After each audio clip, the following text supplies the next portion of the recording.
మానవ హక్కుల Call is now ఆలోచనను recorded.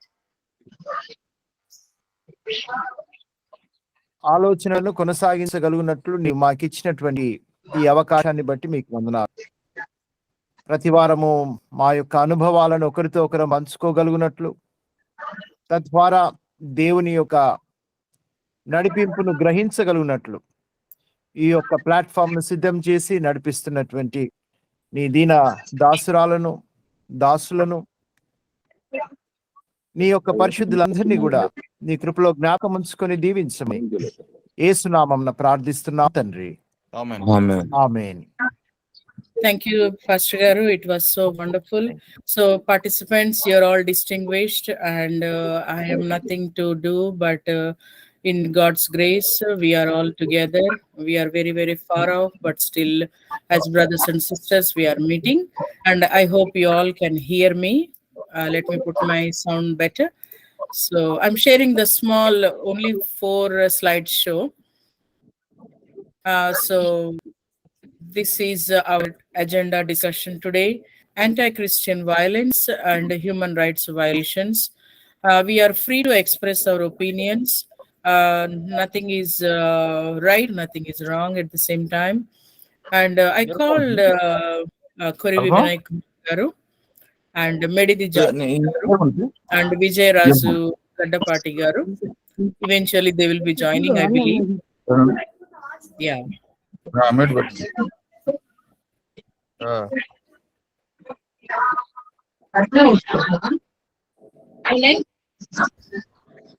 Is there any interruption, Andy? David, Kadri, and others have to be mute. We are unable to Yeah, you have to keep mute yourself because I muted my husband's phone and I'm unable to unmute. So I regret that. So if I do that, sorry, if I mute that, you cannot be unmuted. So if you mute yourself, you can unmute. So that's the idandi. Yeah. So please do that, Andy. I appreciate that. So, greetings to all of you participants. The Global Council on Indian Christian Concerns is delighted to invite you to a discussion on anti-Christian violence and human rights violations. Let's get started. The meeting is in session now. Unless you are speaking or would like to speak, please mute your audio. As I said, if as a host I do that, you cannot unmute yourself. So please cooperate.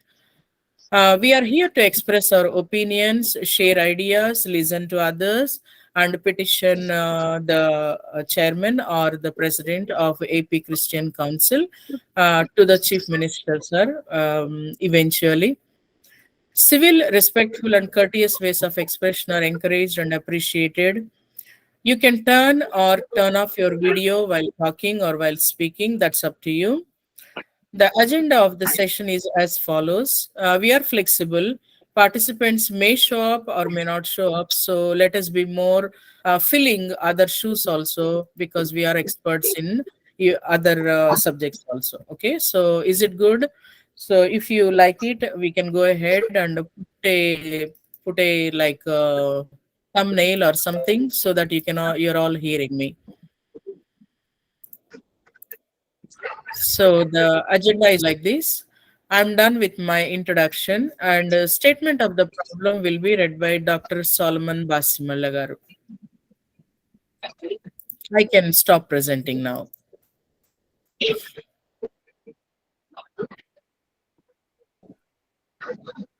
Okay, am I audible?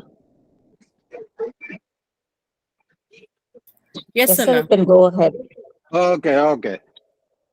Good morning and good evening to some of you in Western part. I'm Dr. Solomon Basimalla, joining from Hong Kong. First of all, let me congratulate and thank Dr. Santakumari Jetty for giving me this opportunity to share my thoughts and to contribute my part in this issue. I've been hearing the news of atrocities that have been taking place in India against Christians, and I've been praying to God for the restoration of peace and also for my role in this issue. We have now come up with a statement of the current issue or problem, anti-Christian violence, human rights violations. This requires timely action to improve the situation. Problem statements are important to define and understand the problem and develop possible solutions. The problem, as we all know, is the violences against Christians. Christians and now about 2.3% of the nation population, nonetheless constitute the third largest religious group in India after Hindus and Muslims. Though Christians, though characterized by Hindu nationalist leaders as an active faith and alien faith of the religion of India's colonial rulers, Christians took root in India almost 2,000 years ago when St. Thomas the Apostle evangelized in the south, home today to a majority of Indians, 23 million Christians.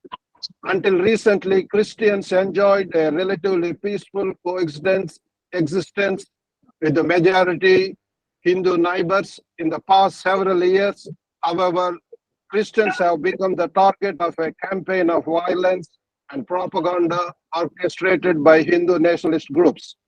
Violence against Christians in India continues to grow, and in 2020, it reached the number 327 cases of violences against Christians, persons, and institutions. This is being stated by Evangelical Fellowship of India, EFI. So this is a big problem. As fellow Christians, we need to do something to control the situation.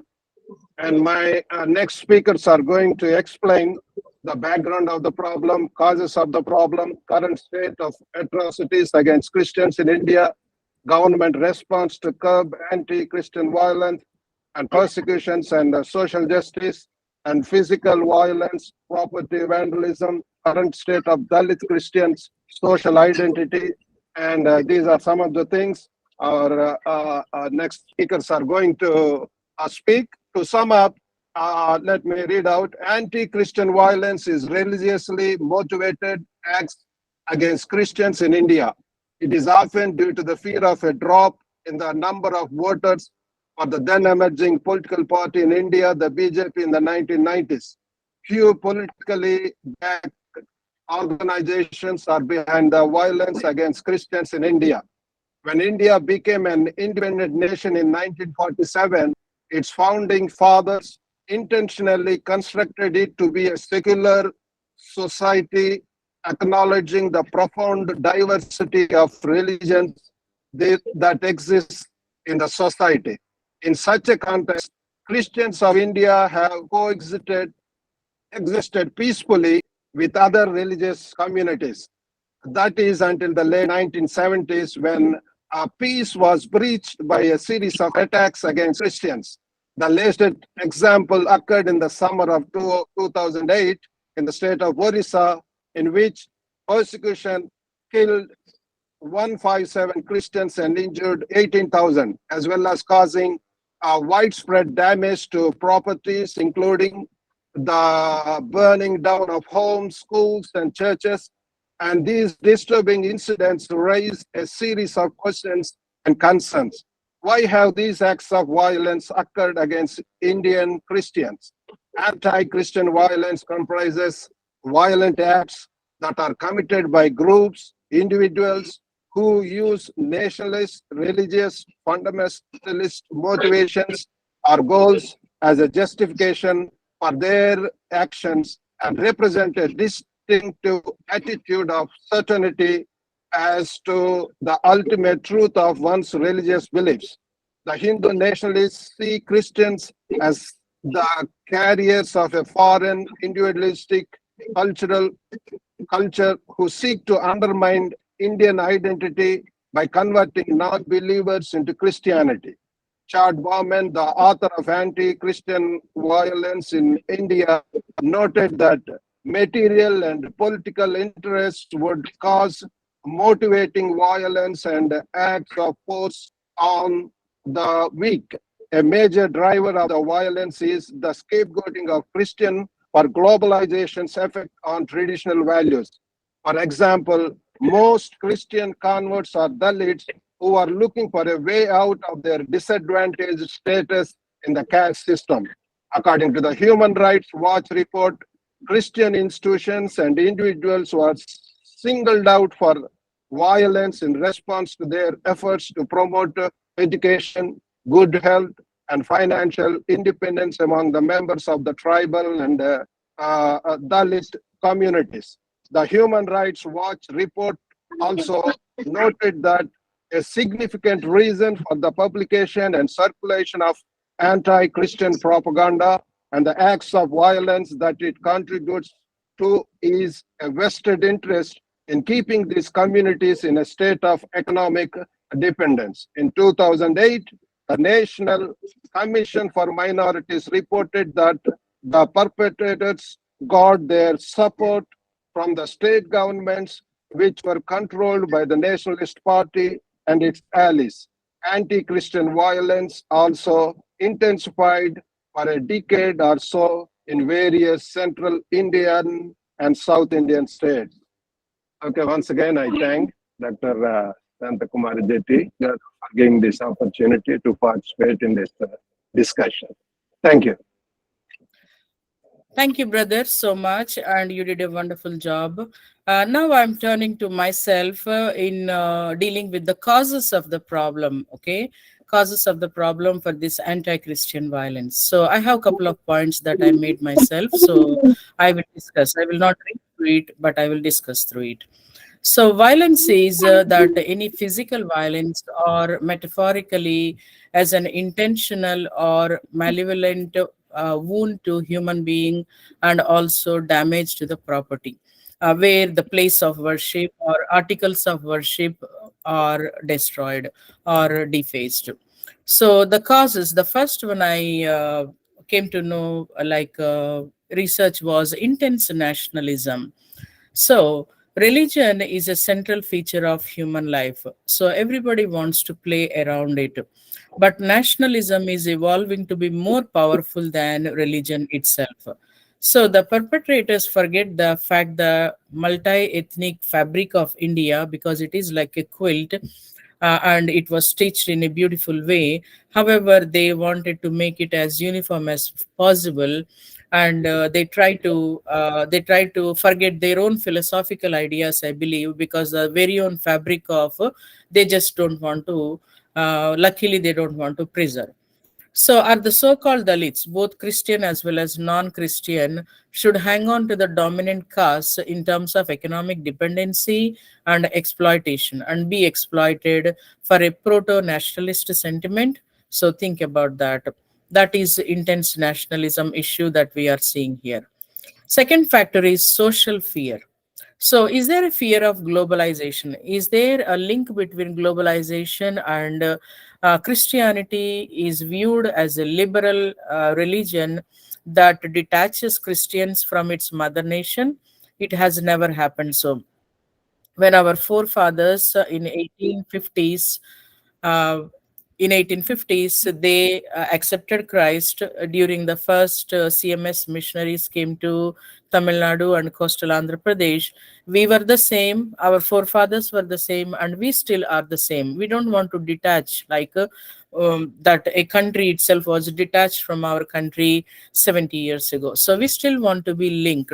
But however, there is a paranoia among these people that if globalization and conversion are interlinked, how would you explain the mass conversions at the end of the 19th century? So, my point here is that conversion has an aspect of liberation theology, not a liberal theology. We don't want to embrace liberal theology of Western societies. We want to embrace the liberation aspects because many of the Christians come from the Dalit backgrounds. So, asking for constitutional rights is our right, not a privilege. So we should better seek it sooner or the later than the later. Next one is economic violence. Okay. If you have any question, you can raise your hand and I can clarify, or I can also learn from you or listen from you. Economic violence is persecution has economic roots. Okay. So Often the persecuted ones are poor, you know that, voiceless, and economically marginalized. Pope Francis once warned that until exclusion and inequality in society and between peoples are reversed, it will be impossible to eliminate violence. So we need to understand the how economic systems might be organized to promote or reduce violence. Okay, and then the number one I recognized was poverty, because poverty is the worst form of violence. You all might have your own experiences about that, because you're all high professionalists, and in your various walks of life you have seen how poverty can be hurtful to people. And second one is exclusion. Following an economy of exclusion, excluding Indian Christians from the, this is another aspect of violence I am talking about. I'm not trying to combine, but this is another aspect. So, exclusion of the Indian Christians from the privileges is also making them economically remain wherever they are, and they have to compete with other general categories. Luckily, one in million can get it, and then yeah, so that's how where we are. And we have high professionals like John Samuel sir or Christus Gandhi sir and all other people who rose to the ranks of highest prominence, and we are very proud of them. And there are examples to our future folk as well. So third one is inequality in the distribution of resources. So we are seeing a lot of inequality, and by socially including and by making people participate in the society, this disadvantageousness can be reduced, and access to resources and giving voice and respect the rights of the people, because human rights are being violated here.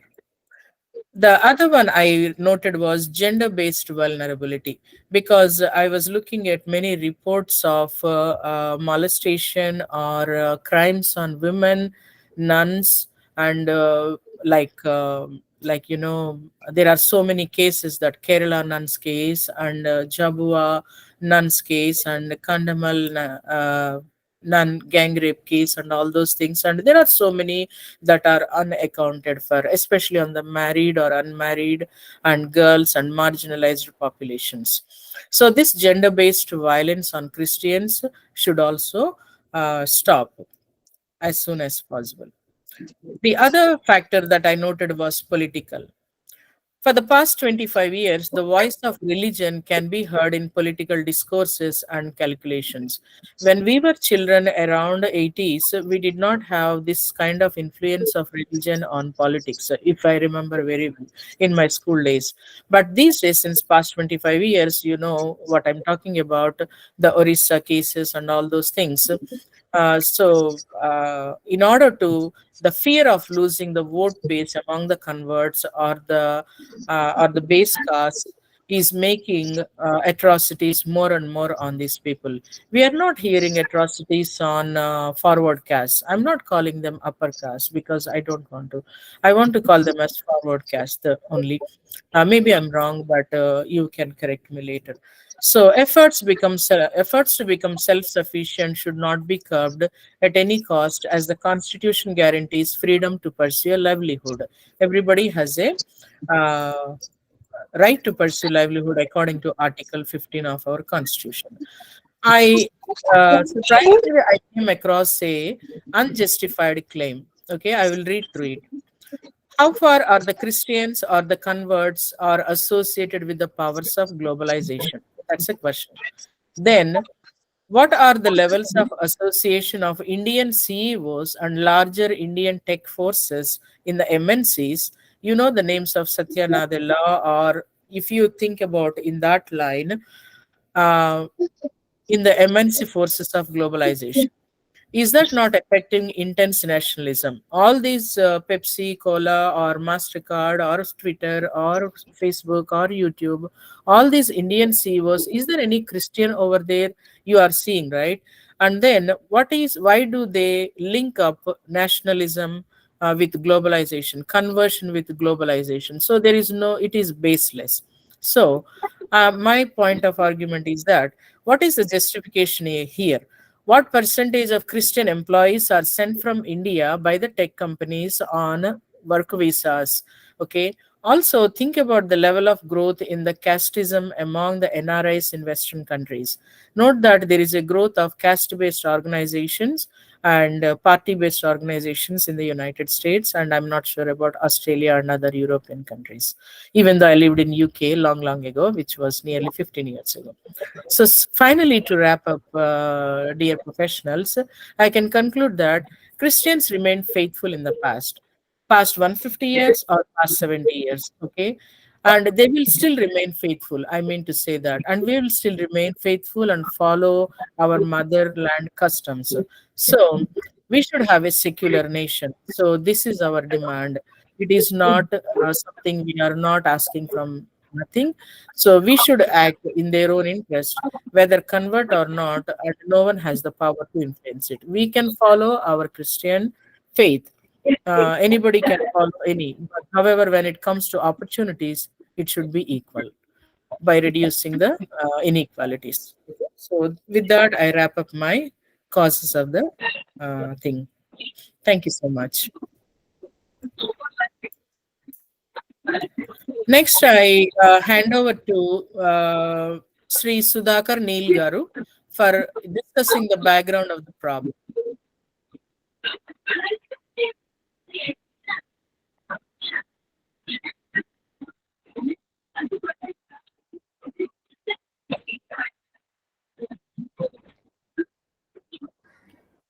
Brother Sudhakar to unmute his mic. Oh, sorry. Greetings in the name of our Lord and Savior Jesus Christ to all of you. It's a very pleasant morning here in Hyderabad. And also it's a spiritual atmosphere that we are having, socio-spiritual, because we as liberation theologists or students of liberation theology believe in social spiritualism. That way, I am very, I consider myself fortunate to be in the company of these great people, accomplished personalities. I hope to learn. I'd like to share my views on this issue, that is background. It is always necessary to understand the background of a problem. If we forget the history of anything, then history will forget us. So this is how we realize the importance of background. We can go back to the earliest days of who we are and what our identity is. That is mostly known to all of us.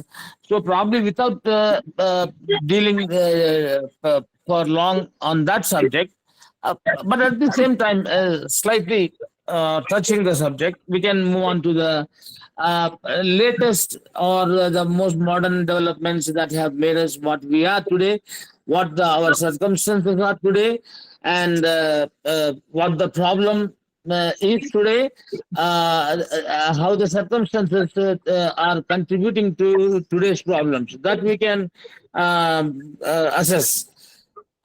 So to start with, we can say that as Christians, we say in AD 52, Saint Thomas came to India. Maybe some say to Punjab, some say to Kerala, or some say from Punjab to Kerala, whatever it is. But there is a very living tradition in Kerala that is a very good proof for that he had come to Kerala. However, there is another argument that it may not be in the first century, it may be in the third century, but that also is not a big matter for us. What is the point I am trying to stress is that we are a very, very old religion in this country. At least from third century, even that is also a very, very long period. And since Christianity came so early in India, and still today, our identity is we are a minority. Our percentage in population is about around 2%. Even today, if our condition is like that, our percentage is so low, then what made us to come to such a level? As we all know, in India, the caste is a very big issue. And caste is, as Hindus say, is coming out of Brahman. Those who came out of the head of Brahmins, and then Kshatriyas from shoulders, and Vaishyas from stomach, and all these things. We know Shudras, they came from the legs. Yes. Now, the situation here is there were people who were lesser than the Shudras, Ati Shudras. If you see all these people, four castes, they had something of the Brahman. Every human being, every caste had something of the Brahman. But this Panchama, this Chandala, this Panchama, and nothing of the of Brahman. That means he's not a human being. So the Panchamas are subhuman or animal level. That is the people who have converted mostly to Christianity. How though in 52 AD or in the first 2 centuries, 3rd century, Christianity came to Kerala, then how we find so many upper caste Keralites, mostly Syrian Christians or St. Thomas Christians, we say, they are all Christians. They're even politically dominant population there. But they have not spread the gospel to other communities. This is again because the fundamental problem of this country, that is the caste. They thought that this cannot go to lower caste people, so they did not evangelize.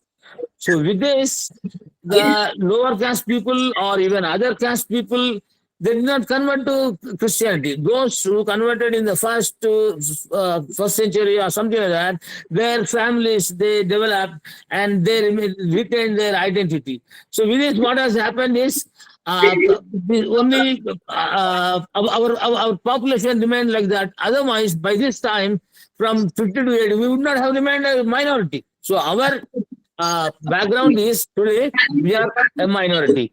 Now, second thing is mostly the Christian community in India is Dalit Christian. They are converted from Dalits. That is the Panchama community. This is all we know.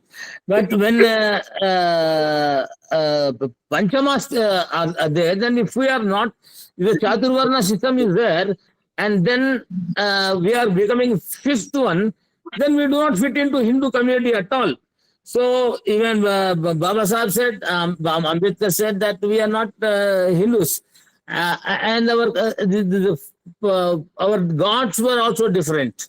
They were not Krishna, Rama, Venkateshwara.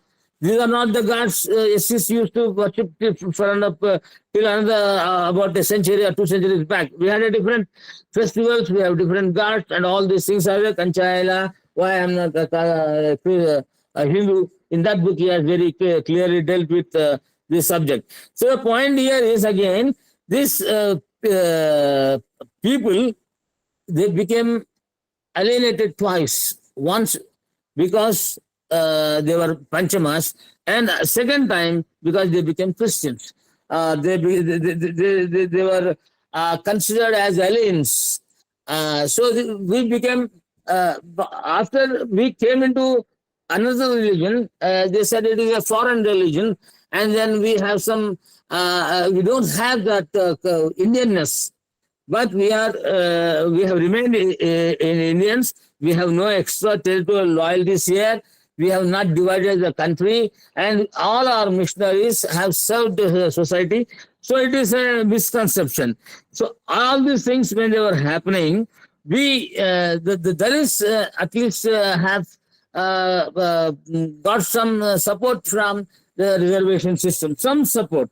But actually, the Pune Pact, whatever was there, if that was not there, had the communal award been implemented, even the Christian Dalit Christian situation also would have been much, much better, because so many Dalits would have elected their own representatives, and they would have got what laws they wanted implemented. Because that possibility is gone with only the reservation system and not communal representation, that electoral system has gone, and it's a very, very tragic occasion for all the Dalit community.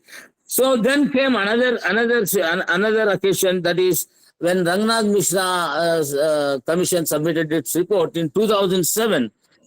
From 2007 onwards, the Buddhists, I think when Mr. V.P. Singh was the Prime Minister, they brought Buddhism also into this fold of SC. This all has happened because because of the Presidential Order number 19 of 1950, wherein first they said only Hindus, those Panchama community or untouchables from Hindu community, only they can be given SC category, and nobody else. So that's a very, very unconstitutional executive order. Actually, it is just an executive order flowing from that. But we know the Sardarji Sikh community, they immediately responded, and because of their protest and their agitation, they got it that even Sikhs also, the Panchama community from the Sikh, the untouchables from the Sikh community, they can become SC category. At the same time, afterwards, even Buddhists also they added. They say that Christianity is having more caste, so it cannot be given this. But in Sikhism also there is no caste. In Buddhism also no caste. All these things. I should not spend a lot of time on this. But it was an injustice done to us. And finally, when Rangnath Mishra Commission gave its report, they out and out rejected the Presidential Order number 19. They said it is unconstitutional. And then they have also provided some way of calculation. If you add Indian Christians, Dalit Christians also into SC category, then they will also they will give an arithmetic problem, like existing people should be accommodated, and also additional people should be accommodated within the 15% that is given. So for that also they have given a solution in that commission, in the report. Nothing is being accepted by this present government, especially. Even earlier governments also have not done anything. The Congress government also had prepared the draft in the cabinet, but they delayed it and finally said, oh, this session we don't have time to introduce this bill, and it has never seen the light of the day. After all this is over, now Supreme Court is now very active about the cases filed by Catholic Conference of Catholic Bishops Conference of India, and also other people. So many people have filed that case against that Presidential Order number 19. Now, why this is very important for us is Presidential Order number 19 excludes the Dalit Christians from SC category. We are not asking just for reservation. Reservation is, we are calling it actually reservation, it is not reservation. It is a constitutional safeguard against the atrocities, against the deprivation that will be given to us, we will be suffering, and the exploitation that we will be subjected to by the upper caste. If reservation is not there, even this many seats SCs would not have got. Because of reservation, with all backlog, they are getting a few seats. If this reservation is not there, then our problem would have been much, much bigger. So what we are saying is, it is a constitutional safeguard. Now the Indian Christians are not being safeguarded. They are being exposed, and they are saying, once this reservation is given to us, they will get converted. This is very, very wrong. This is where our human rights are being attacked. There is a fundamental right for us to preach, propagate, and practice any religion we want. So we should not get converted to another religion, to remain in this religion, in Hindu religion only. They are not they don't want to give this reservation. That is the latest submission in Supreme Court by this present central government, when the Supreme Court asked them to submit your affidavit. So in the affidavit it is said that there will be mass conversion. Now, whatever it is, if we want to convert, we will convert. This is, if you are stopping it by your 1950 presidential order, then you are actually restricting or are not allowing us to have the right to religious freedom. So that is, yeah. Could you please summarize, sir? So we are not Yeah, consuming. maybe 1 minute or 2 minutes, I'll finish off. Sure. Okay. Acha, so all these things we are saying. Now our condition is, what is our background means. With all this, what we have become is, we have become people who don't have rights in our own land.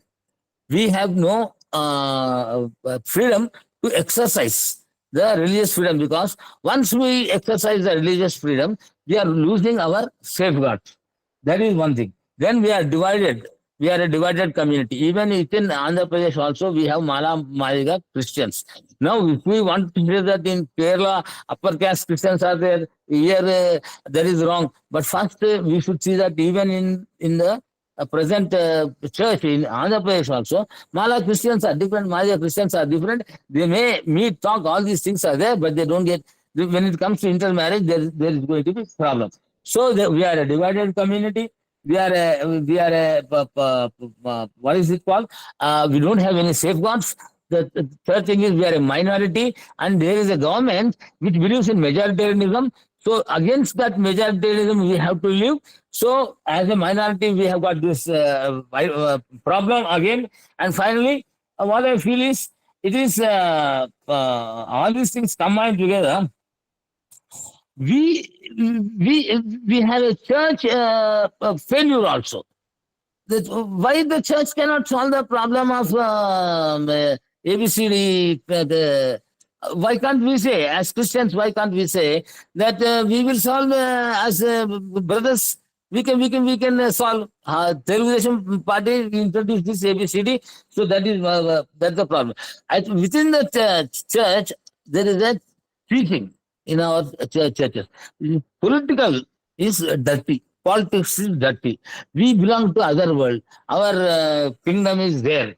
So, but they should know, your kingdom come. We want the kingdom to be established here.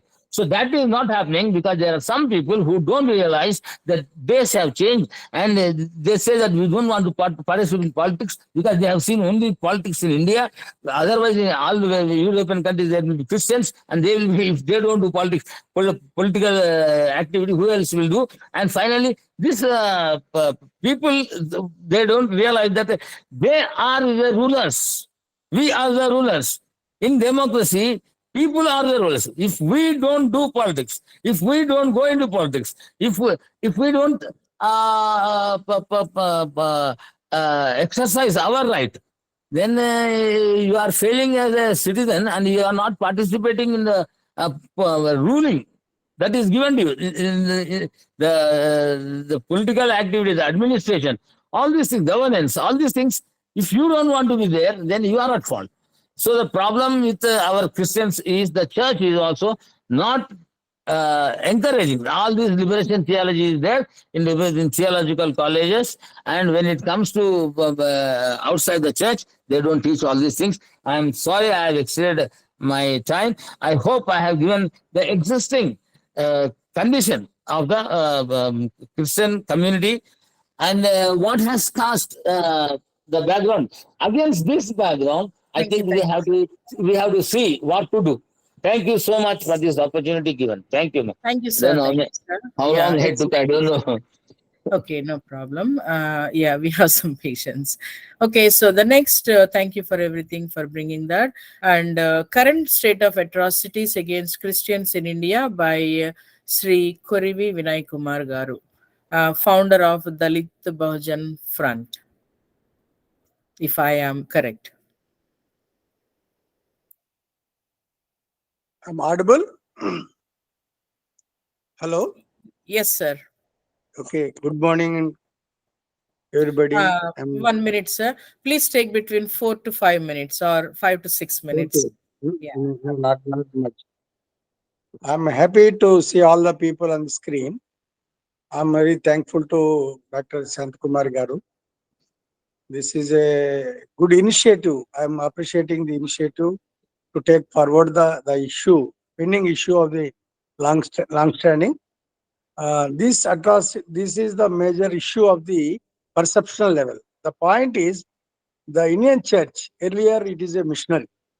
Later the church is becoming a more and more institutionalized on the basis of the denominations and caste based.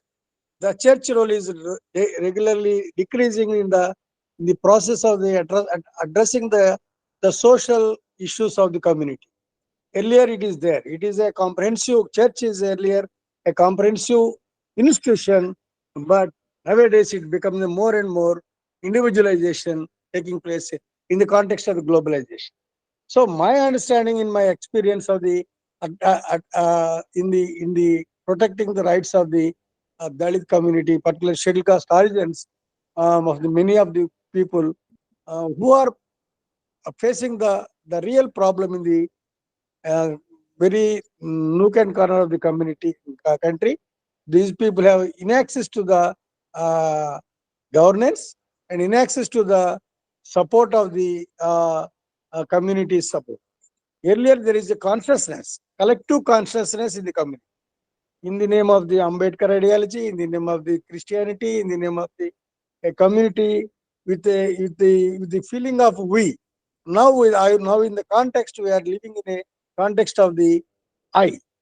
I means my personal life, my cell phone, my family, my room.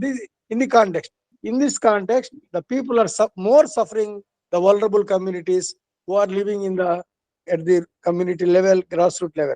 So my understanding earlier, there if the issues happened, community mobilizing collectively, promoting the unity among the community, addressing the issue with a concern and solidarity. Now it is not like that. So the church role is also changed. The political parties role also changed.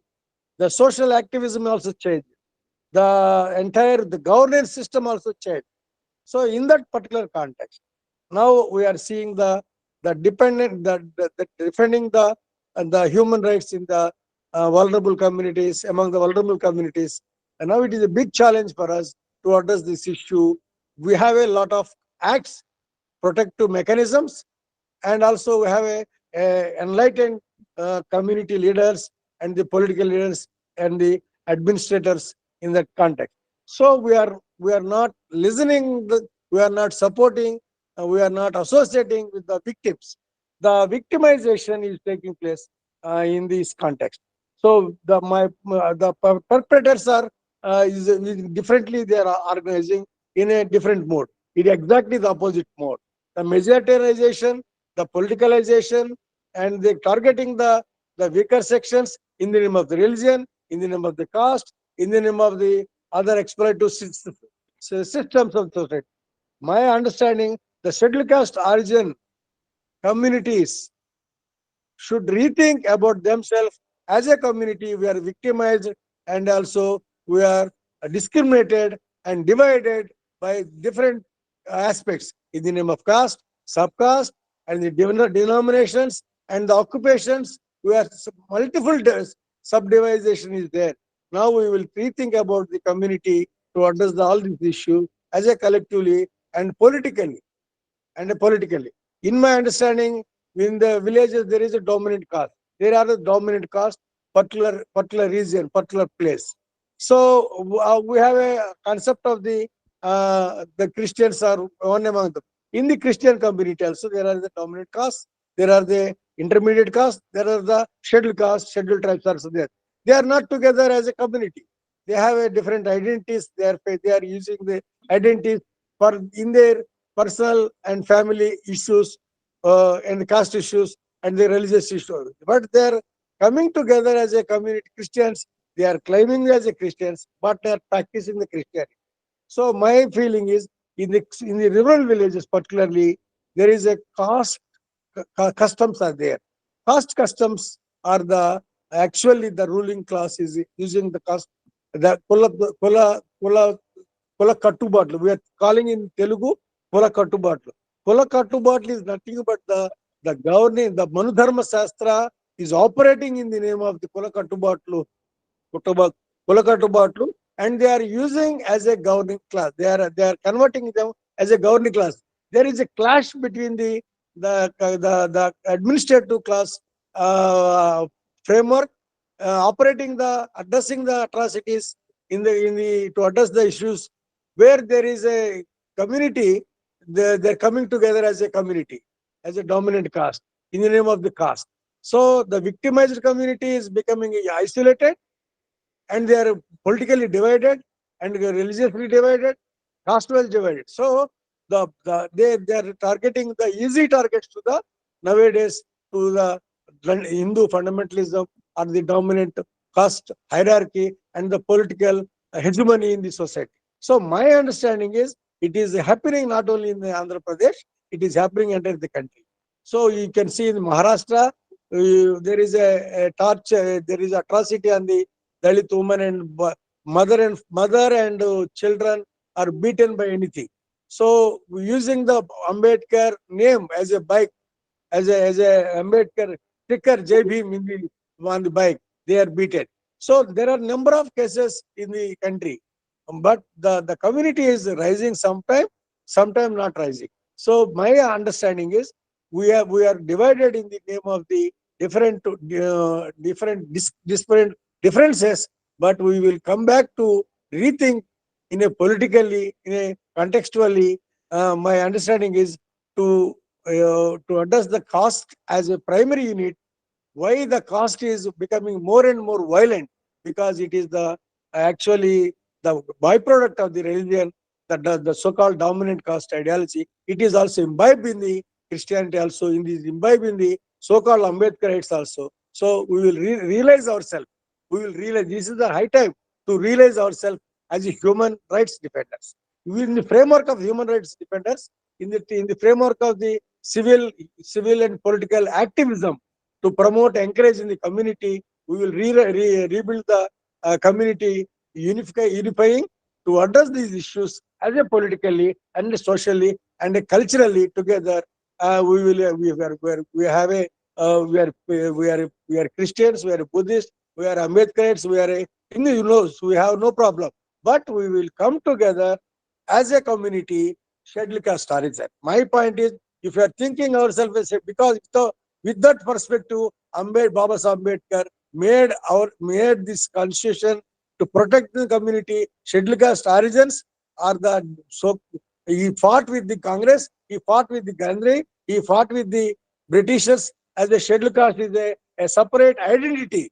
Separate identity. It is nowadays we are calling ourselves as Dalits. We are 25 crore people, 25 crores of 25 crore people. As a community, we can claim ourselves as a together, which is one strong political point. One strong political scheduled caste origin, Dalits. Dalit is a community, not as a caste. So we will fight together as a community to address our issues, particularly the discrimination, atrocity, heinous crimes against our children, our women, our vulnerable communities. Most of our people are most sufferers, but the institutions, judiciary, administration, and prosecution, they are not properly acting because we are not as a political community. We are divided into separate communities, separate groups in the community. We are not responding to our others. So it is the urgency of to reunite in the not only in the locally, we will also unite and globally as a voice of the community. We will raise our voice collectively to address all these issues as a defenders of the humanity, as a defenders of the human rights, as a defender of the true Indians to imbibe the culture of the. It is a, like we will call as a Vastai Kutumu, we will call it. You is a globe, is a planet, is a family like that. We have a culture of that identity in our communities. So we will raise our voice together as a community to address all these heinous crimes against the vulnerable communities like Dalits and the scheduled caste origin people. I will thank you again once again who are participating in this historical work seminar. Thank you, Santaji, and also our senior leaders who are participated in this process last 30, 40 years. They have the rich experience. Yesterday, our assembly in Andhra Pradesh enacted and recommended the scheduled caste origin people to get the status of the scheduled caste, recommended to the parliament. This is very good move. I think it is a right time we are moving together as a collectively, globally, and also locally together. I wish all the best to who are initiated this process. I will conclude myself with JP. Thank you very Thank you much. so much, sir. And everybody can wave to Kurivi, sir, because we don't know him, but God has plans and to know and to have great intellectual in our midst. Thank you so much, sir. Before I give the mic to Dr. Christus Gandhi, Sister Sally, do you have a question? Your hand is raised since long time.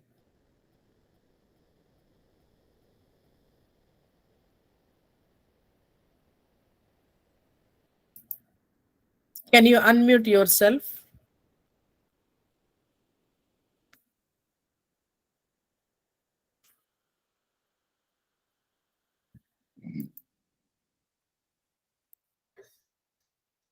Okay, if nothing is going on, the next participant would be Dr. Krishnadas Gandhi, IAS from Tamil Nadu. So he will suggest some action plan. The meeting is recording, so that will be recorded as well. So take some 3 to 4 minutes, sir.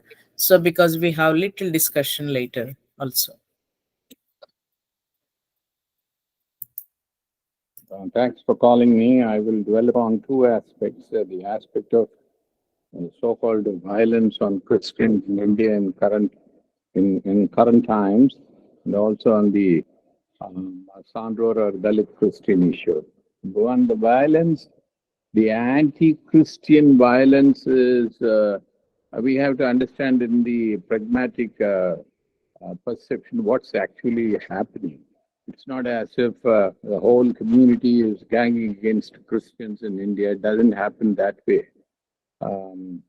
There have been some kind of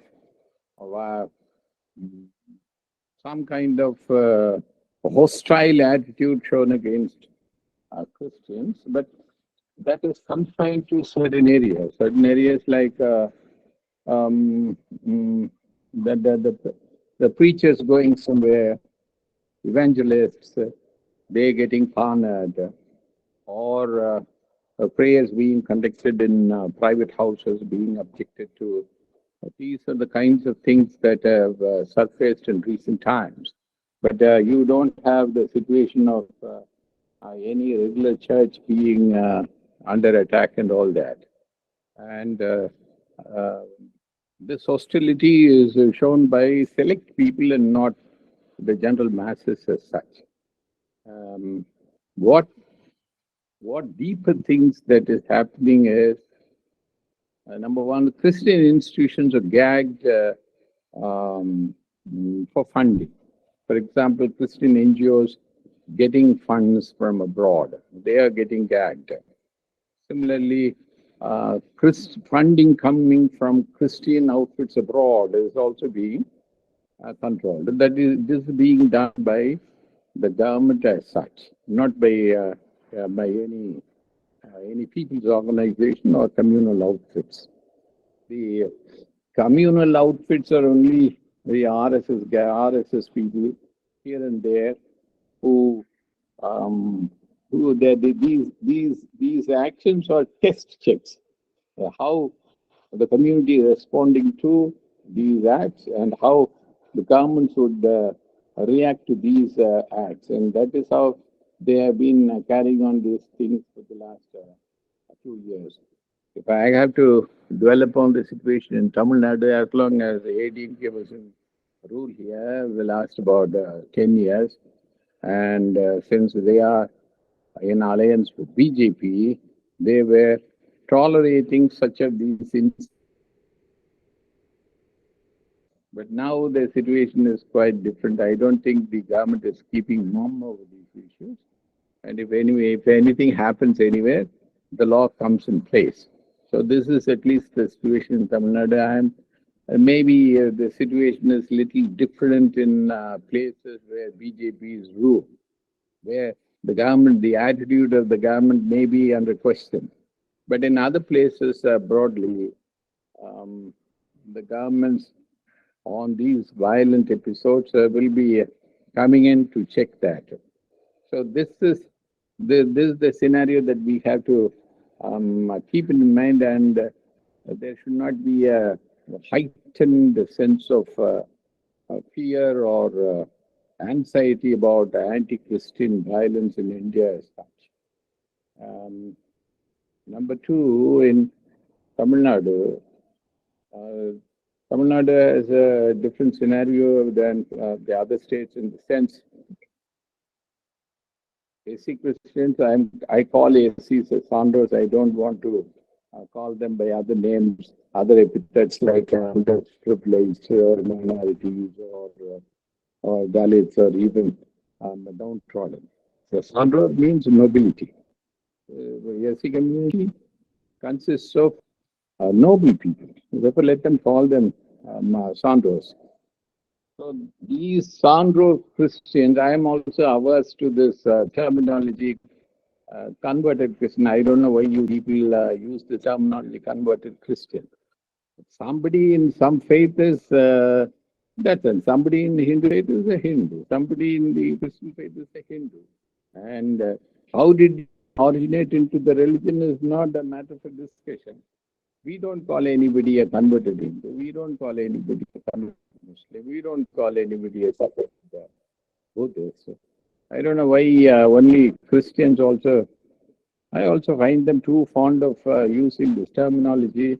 It's quite a dangerous thing also to use because conversion as such has been made an illegal illegal crime. We should know that. And the Constitution in India permits anybody to follow any faith, and that's all. And I could have been somebody else. I could have been a Hindu. I could have been a Muslim, somebody. But I have my right to come into some other religion, and I embrace Christianity. Once I embrace Christianity, I become a Christian. Full stop with that. And I should not be probed as to why I became a Christian, how I got converted. So my appeal to you people will be very cautious about using the term converted Christian as such. And wherever, of course, these terminologies are there in the government records.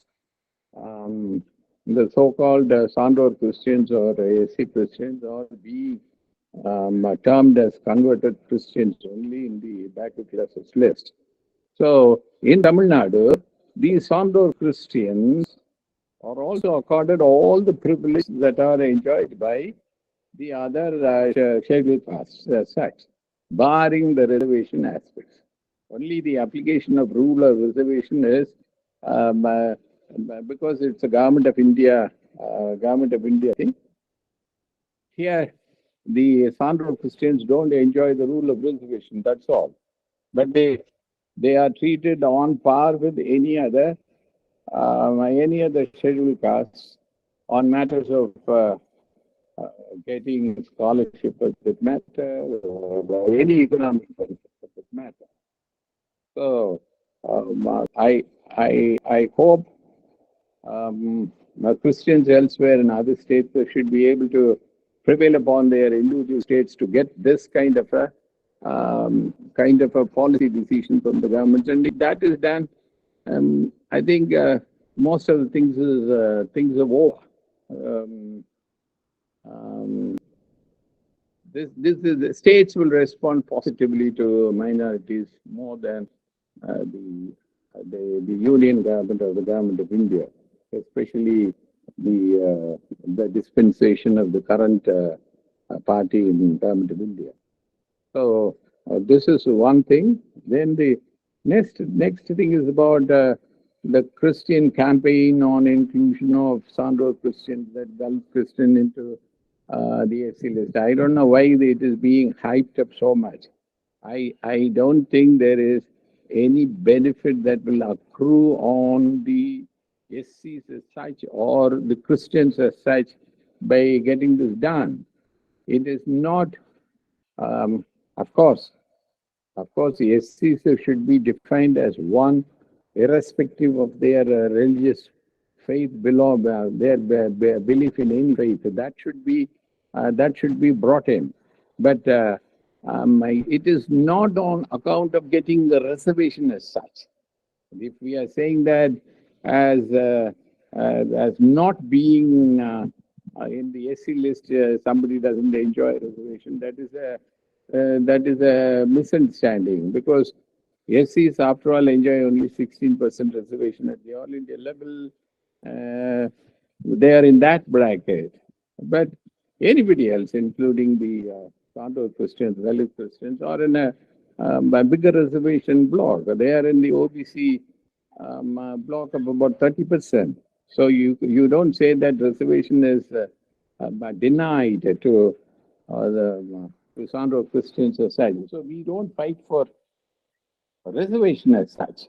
Why we want all SCs to be defined as one, as has been defined, as has been the scheduled tribes defined in the Constitution. Scheduled tribes are scheduled tribes irrespective of the faith they belong to. That is the definition in the schedule.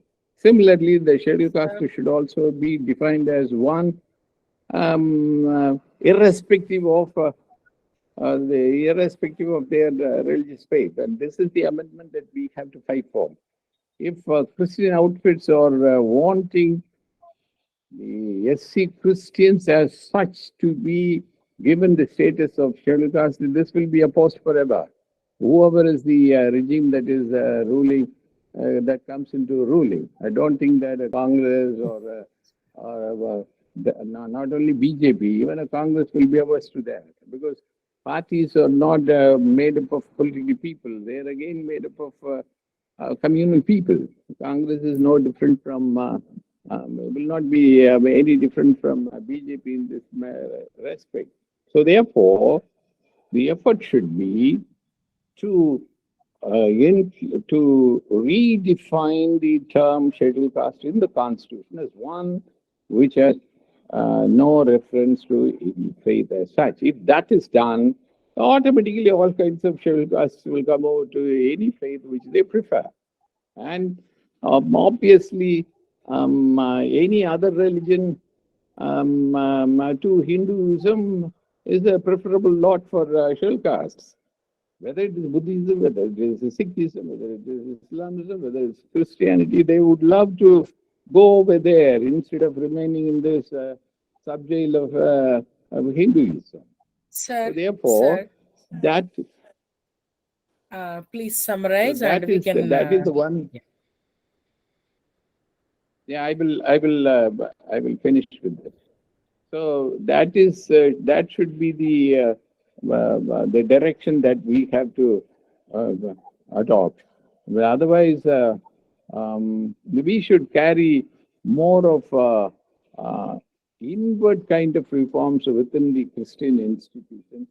That would the approach should be not to go to people to embrace Christianity with an appeal to embrace Christianity, rather than Christianity going to people saying that Christianity will embrace them. There is a lot of difference in that, and that should be the approach. If we adopt that, then I think the Christians in India will be as happy as you are. Thank you, sir. Thank you Thank so you. much. Yeah, and I see a couple of people um, like raising hands. Dr. Prasad Sirivella, can you please say your words, please? Uh, so good morning, everybody, and praise the Lord. Right. I really congratulate Dr.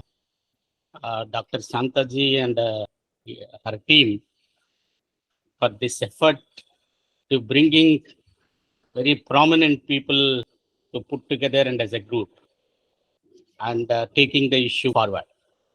And I can see so many of my friends after a long time.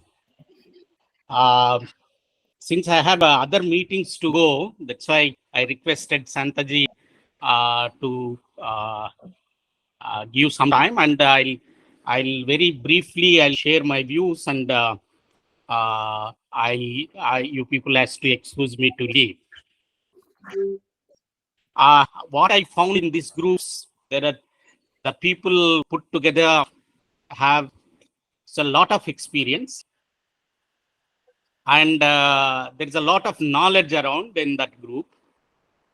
There is we have a lot of intellectual and ideological clarity on this issue. I think I'm not getting into the ideological discourse on the Dalit Christian issue, because there is a lot of researches, and then enough understanding was there, and the people, there are various initiatives are taken up, and I can see All India Christian Federation also is here, one of the petitioner in the Supreme Court. But given all these things, and I want to throw some light based on very few little experience, my experience in the policy advocacy and also the mobilizing the community. One thing I want to say, my family told me that you are a Christian, but my village told me that you are a Dalit, you are a scheduled caste, you are a Madiga or Mala. And this is why I'm telling this contradiction is going on within our Christian community. The Christian community has to be not only telling, they have to recognize they are the Dalits. This is I think majority of the experience, my experience is also like that. The village says one and my family says one. This we have to be uh, get a clarity and make our community to clear on this, because otherwise these are the issues, the political issues. It has to be the community involvement. Why I'm saying this community involvement, if you look at it, the various rights and the acts that we acquired is only because of the movements. Even recent, the amendments to the Scheduled Caste, Scheduled Tribes, Prevention of Atrocities Act, as well as even the NAREGA, whatever the rights based legislations that we got, only the result of the movement. Of course, it is the substantiated, supported by the legal interventions. I'm not saying that one. I'm not bringing that one is the major initiative, but the community mobilization and the community, the efforts are more gives the more result than the other efforts. So by saying this, couple of things that I want to bring it to this group. One side, of course, there are the groups is already involved in the legal battle. And already because of that, there is a commission. I don't believe in that, that commission will give a clear, I don't have that kind of a trust, but we have to put our efforts, make use of all these things, one side. Another side, we have to focus on our congregations. The congregations level and the pastors level. And that means the community level, we have to focus more. Because our theology teaches one, our issues and problems is another type, and our approach is another level. I think we have to solve this contradiction. Their theology is different, it teaches, and our understanding on the issues are different, and our approach and response on those issues are different. I think we have to bring it, this group has to be look at it at a multi-pronged strategy that we have to look at it. And the community level and the churches, both the evangelical, that means institutional, non-institutional churches, that we have to get in. And the congregation level that we have to get in. And ensure and create an awareness among our people to respond on these issues. The politically, as Koryugu, lastly, I heard the last, the few minutes of Kuri Vinay Kumar. That means he said we have to make our communities more political. Political in the sense need not to be a mainstream politics, but it's a politically speaking on these issues.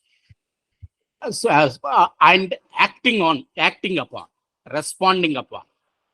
I think this is very, very important. That is, we are lacking, because I've been walked in the with the various churches and the church groups on the Dalit issues, may not be on the particularly on the Dalit Christian issues. I can see that was my experience with the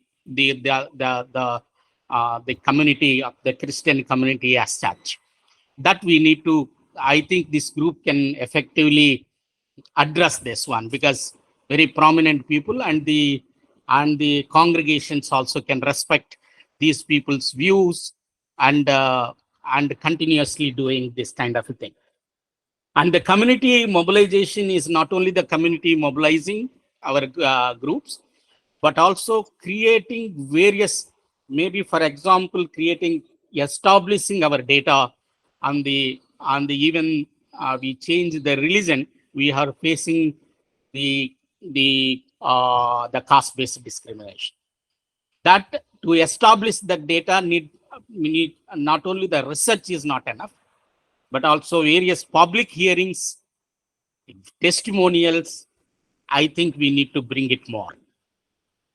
That public hearings and testimonials will create some kind of a vibration within the political circle in coming days. That is what we did even in the atrocities, when the Atrocities Act amendments also, that is more important. These testimonials and this public hearing kind of things, that has to be done even at the policy levels as well as at the congregations levels. I think we should have a dare enough to say within the congregation and confront the theology that is telling that is going beyond, not without accepting the social reality, that we have to confront, and we have to bring that kind of a thing into that. Another thing is that there was Please summarize, there was the Summarize. other issues. That one thing is, there is already the communal violence bill. When I was one of the drafting committee of the communal violence bill, along with the prominent the people as government of India, that bill was ready at that time. But that bill has to be, we have to advocate the anti-communal violence bill, which is not only on the Christians, but also in the that was pending in the Home Ministry after 2014, the election that was pending. That is also is not come up at that time because of lack of political mobilization and the lack of the community mobilization around.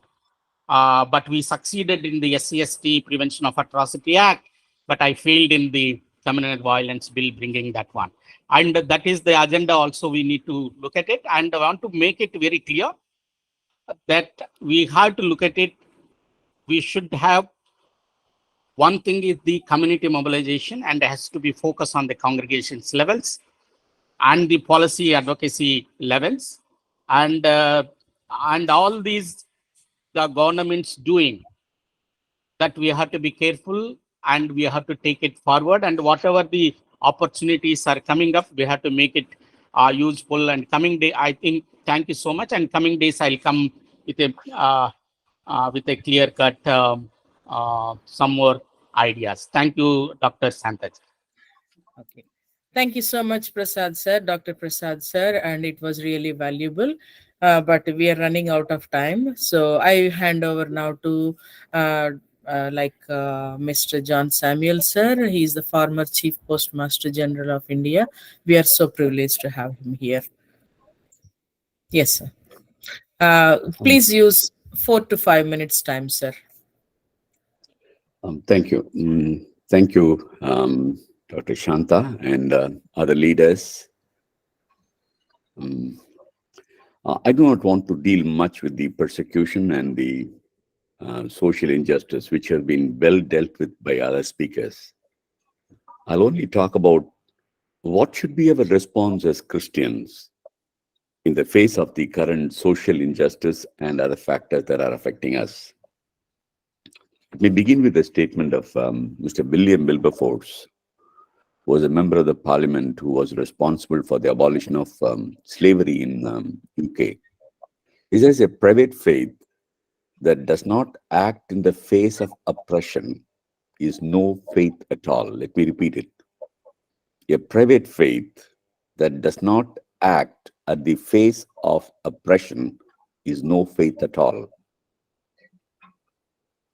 As God's called children, it's not because that we are affected by some social justice, but any social injustice, any social oppression, as Christians, we need to act in the face of oppression. Having said this, let me quote the Bible in Psalm 33:12. It says, "Blessed is the nation whose God is the Lord." I would say that blessed is India whose God is the Lord. That is the only reason we talk about this, not for any other reason. Not for the fact that Christians should increase in India. No, the nation or the state or the people or the families or individuals whose God is the Lord, they'll be blessed. That's the only reason we talk about these matters.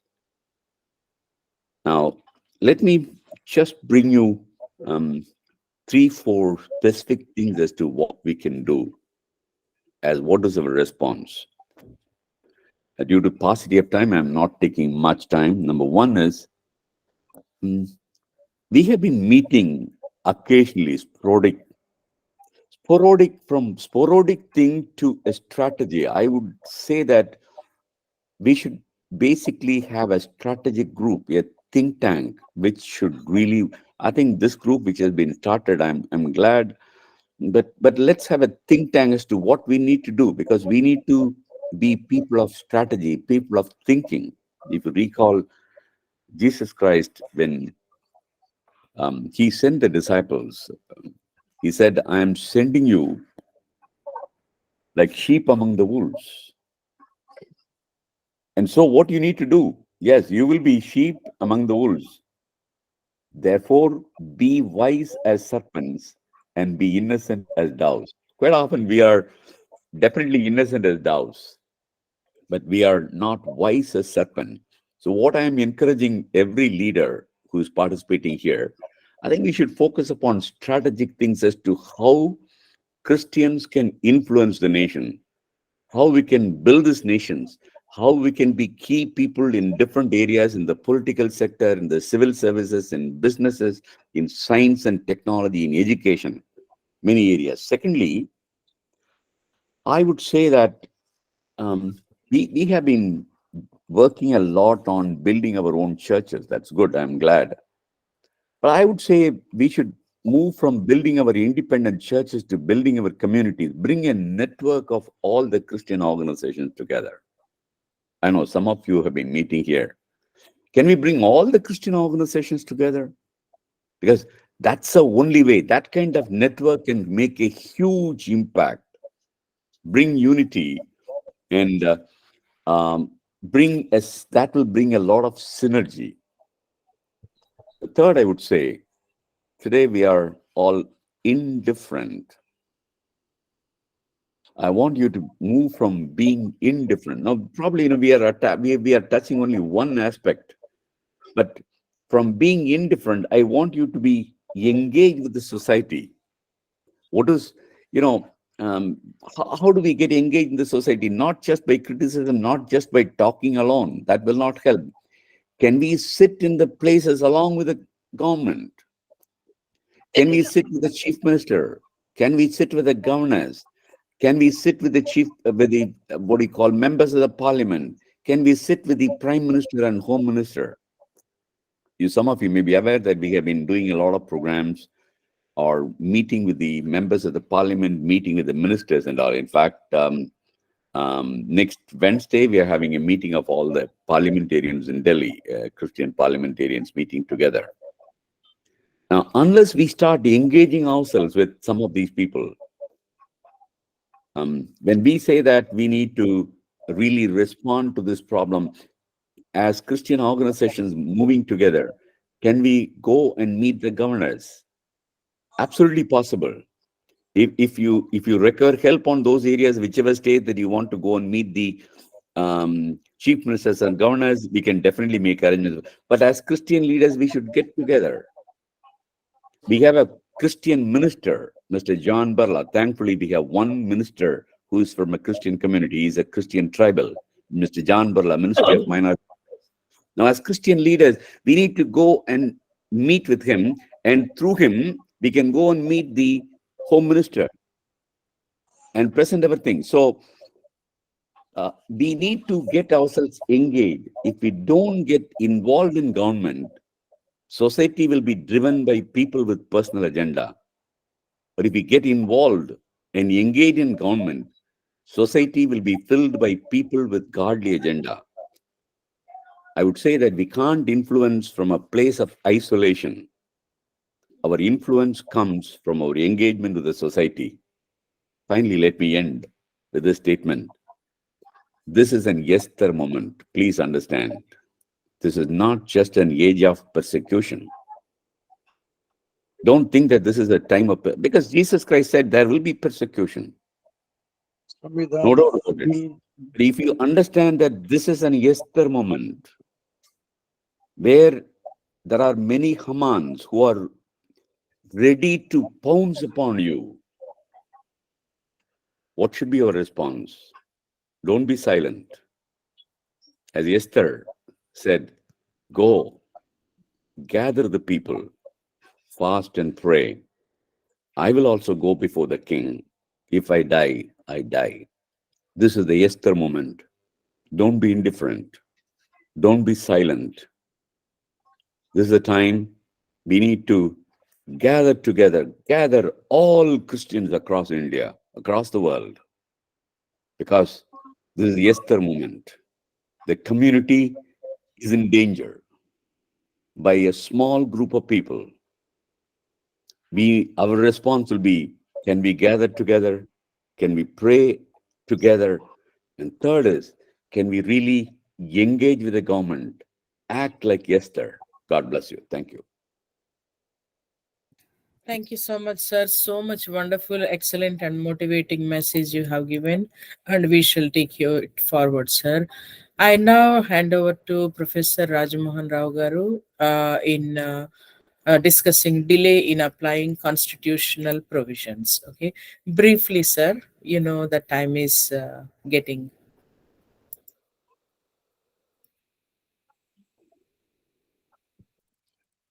Good morning to all of you. I am Professor Rajmohan Rao from University of Hyderabad, recently retired. I am really happy to have all of you to be here and to discuss these issues which we have been trying for so many years, but we are not able to find any solution because we are not able to come together. In fact, there are certain delays with regard to uh, implementation of some welfare programs for especially for these Dalit Christians. Here the main issue is I would like to bring to your notice that recently I attended one meeting. It was a Dalits meeting in Hyderabad.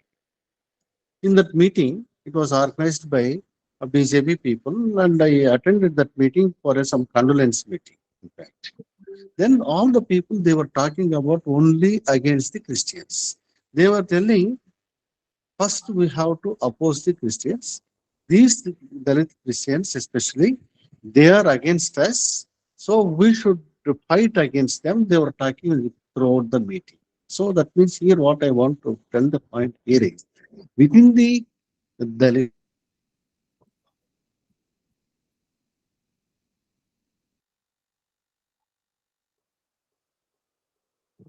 policy for Dalits are not possible. As Gandhi sir told very clearly, once we argue once we fight legally with regard on the condition of how the tribals are given the reservation without minding about their faith. Similar logic has to be applicable to the Christians so that automatically we can achieve all other things. That we have to follow. Then next one, as Dr. Sirvella Prasad also has rightly pointed out, we have to see the practicality of the problems and then we have to move further with systematic planning. That is one thing. And then as our Postmaster General, Sir John Sir has already told, first we have to bring all the Christian congregations together and bring some unity and motivate them and bringing to them together and involve them in the governance to lobbying with the political powers. Then certainly, though it is a small beginning, we will definitely achieve as like an estate movement. So uh, there were so many other political issues which we have not achieved because Ranganath Mishra Commission report was not implemented even by the Congress.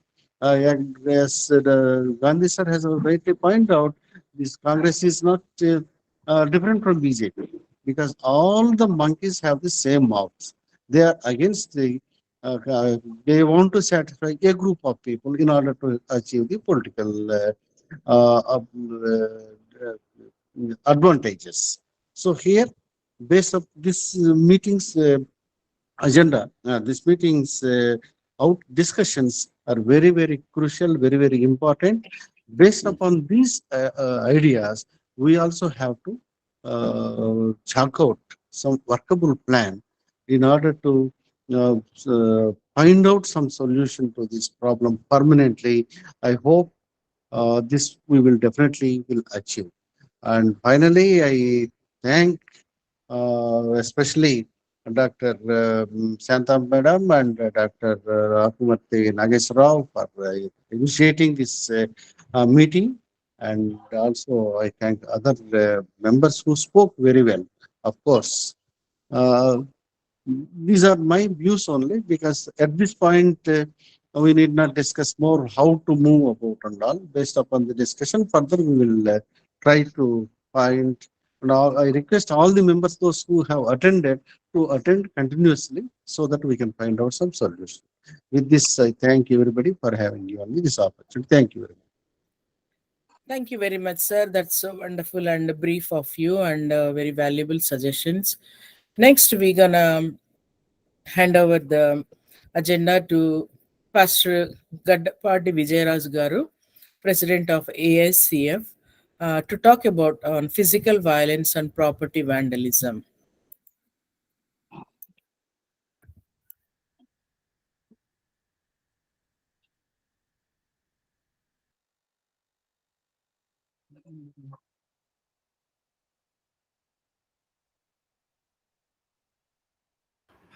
Unmute, sir. Unmute yourself.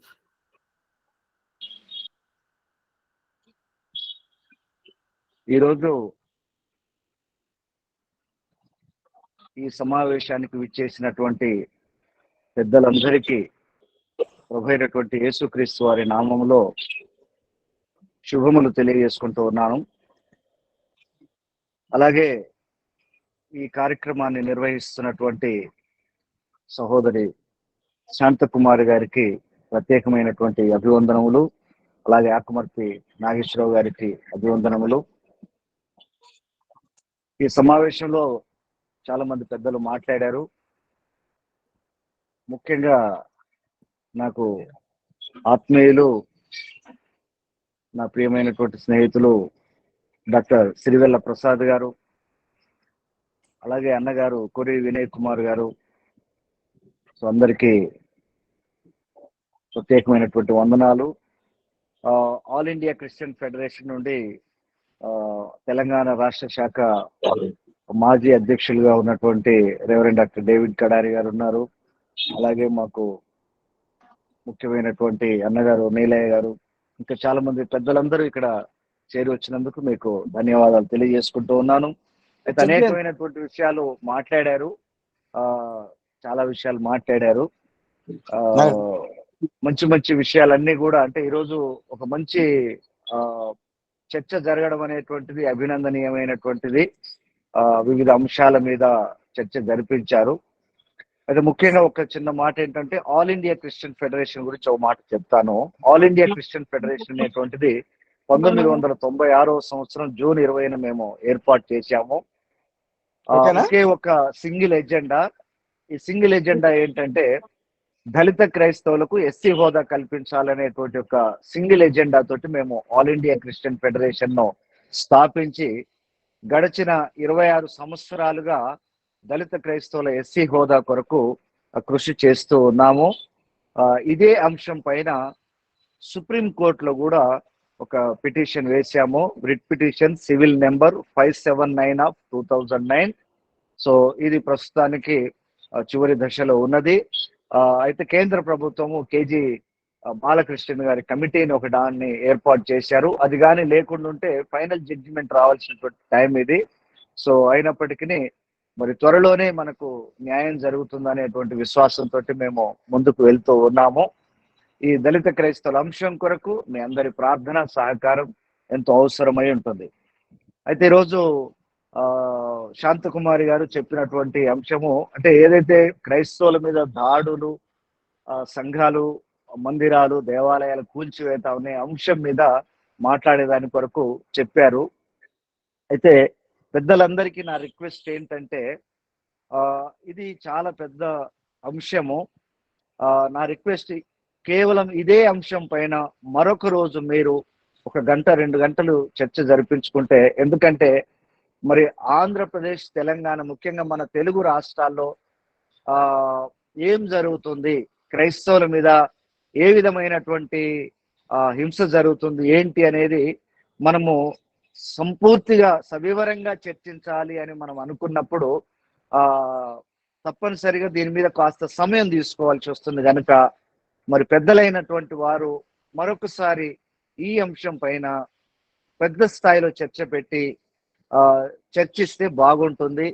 ఎందుకంటే ప్రతిరోజు ఆంధ్రప్రదేశ్, తెలంగాణలో ఏదో ఒక మూల, ఏదో ఒక సంఘటన జరుగుతూ ఉంటుంది. ఈ ఆదివారం ప్రార్థన గడిచిపోయింది, మరొక ఆదివారం లోపు ఎదురు చూస్తున్నామంటే ఈ లోపు ఎన్నో జరుగుతూ ఉన్నాయి ఇలాంటి సంఘటనలు. సో ప్రతి చోట మీరు క్రైస్తవుల సమాధుల స్థలాలకు సంబంధించినటువంటి అంశం దగ్గర నుంచి మొదలుకొంటే సువార్త ప్రకటన వరకు, ప్రార్థనా మందిరాల వరకు ప్రతి అంశంలో కూడా దాడులు జరుగుతున్నాయి. గతంలో మరి ఎన్నడూ లేని విధంగా గృహ కూడికల్లో కూడా దాడులు జరుగుతున్నాయి.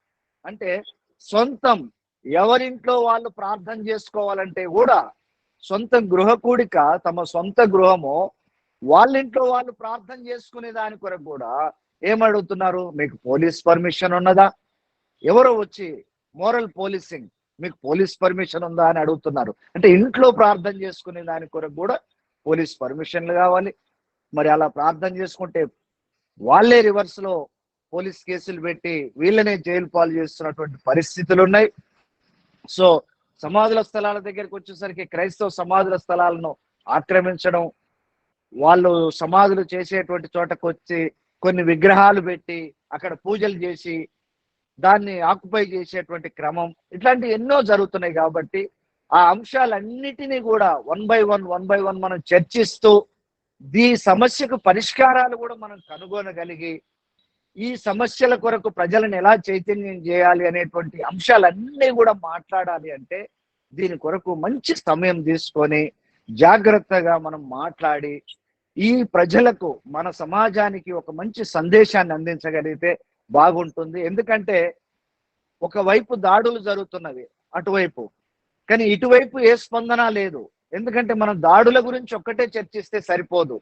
మన వైపు ఉన్నటువంటి బలం ఏంటి, బలహీనత ఏంటి, ఈ రెండును కూడా మనం చర్చించుకోవాల్సినటువంటి అవసరం ఉన్నది. క్రైస్తవులు కూడా ఏదో వీధి సువార్త అని చెప్పేసి పోతా ఉంటారు. అనేక మంది మహిళలు పిల్లలను కూడా తీసుకొని పోతా ఉంటారు. ఎక్కడెక్కడో కరపత్రికలు పంచుతూ ఉంటారు. ఆ పంచే టైంలో సంథింగ్ ఎవరో ఒకరు వస్తారు, ఎవరో వీడియో తీస్తూ ఉంటారు.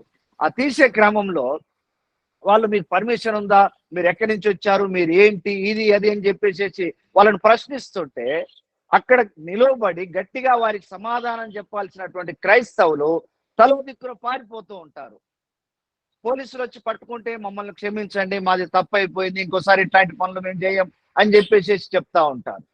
అంటే చూడండి మనలో ఉన్నటువంటి లోపాలు, సో బలహీనతలు, ఇవి కూడా మనం చర్చించాల్సినటువంటి అవసరం ఉంది. కనుక ఈ అంశాలన్నిటి మీద మరి పెద్దలందరికీ నా రిక్వెస్ట్ ఏంటంటే, ఇది చాలా పెద్ద అంశం, చాలా ప్రిపేర్ అయ్యి మాట్లాడే దాని కొరకు ఉన్నాం, కానీ మనకు సమయం చాలా తక్కువగా ఉన్నటువంటి కారణం చేత మరి వీలైతే మరొక రోజు ఈ సమావేశాన్ని, ఎందుకంటే ఇంతకు ముందు చెప్పారు శాంతకుమారి గారు, మరలా ఈ సమావేశాలు నిర్వహిస్తామని చెప్పేసి, కనుక ప్రత్యేకించి ఈ అంశాల కొరకే మనం ఆంధ్ర తెలంగాణ అంశాలను తీసుకొని పెద్ద స్థాయిలో ఈ అంశాలను చర్చించి దీని కొరకు 2 రాష్ట్ర ప్రభుత్వాలను మనం అప్రోచ్ అయ్యేలాగా, ఈ అంశాల మీద వారి దృష్టి తీసుకెళ్లేలాగా మనందరం కృషి చేసే దాని కొరకు కేవలం ఇదే ఎజెండా పెట్టుకొని ఇంకొక మీటింగ్ పెడితే బాగుంటుందని నేను తెలియజేసుకుంటూ మరి సమయాభావం వలన నేను సెలవు తీసుకుంటున్నాను. Thank you.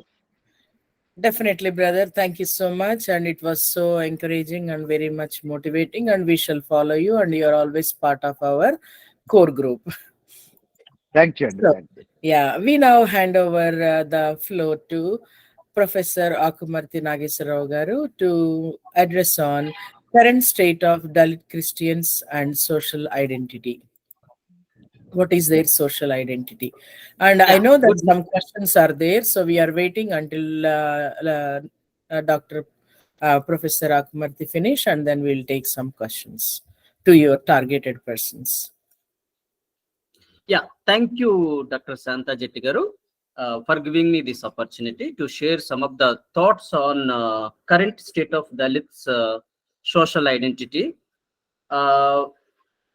I did a very quick literature review on the topic given to me, and I'm happy to share those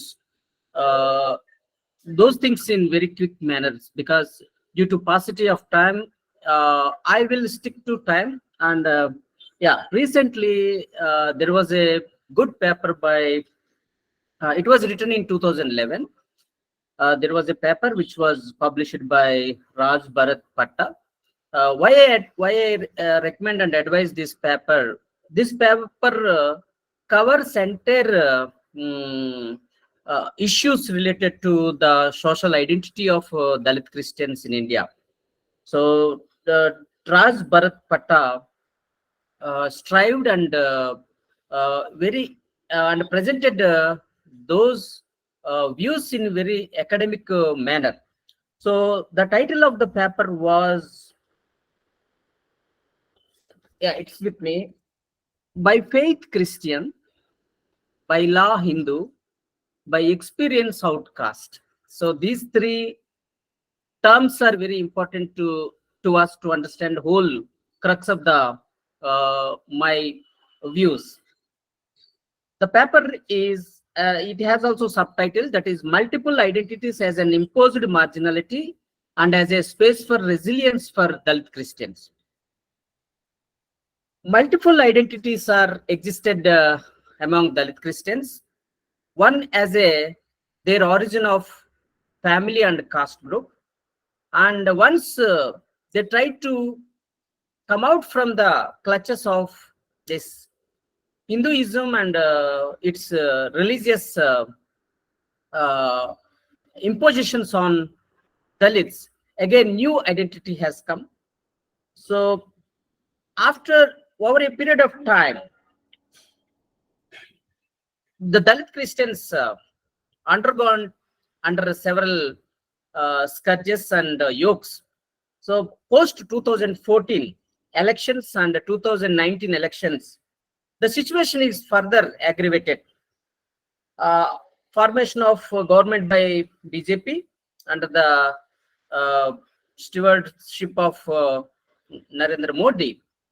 The situation and the conditions of Dalit and the Dalit Christians' identity are undergone changes. Further marginalization processes were adopted to suppress and oppress the voice of these sections.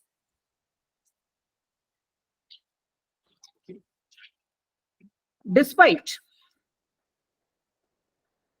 number of studies by number of academics, and commission reports and court cases, our demands and our genuine demands are cornered, and still forces are trying to suppress our voice. So let me briefly read about 2-3 sentences for our understanding about social identities after 2014 and 2019 elections. The multiple identities as laid in Dalit Christians, on the one hand, has pushed them to further marginality, and on the other hand, provided a space to express their resilience against all insensitivity to the struggles towards liberation. For Dalit Christians, the Hindu identity is not their performed religious identity.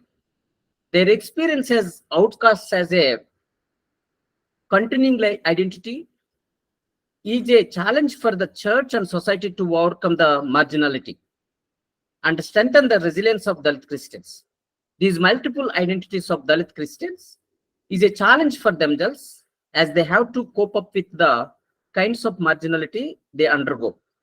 And in this backdrop of church and the state being insensitivized to the struggles of Dalit Christians, these multiple identities needs to challenge the church and the Christian community in India to address and advocate for the justice of Dalit Christians.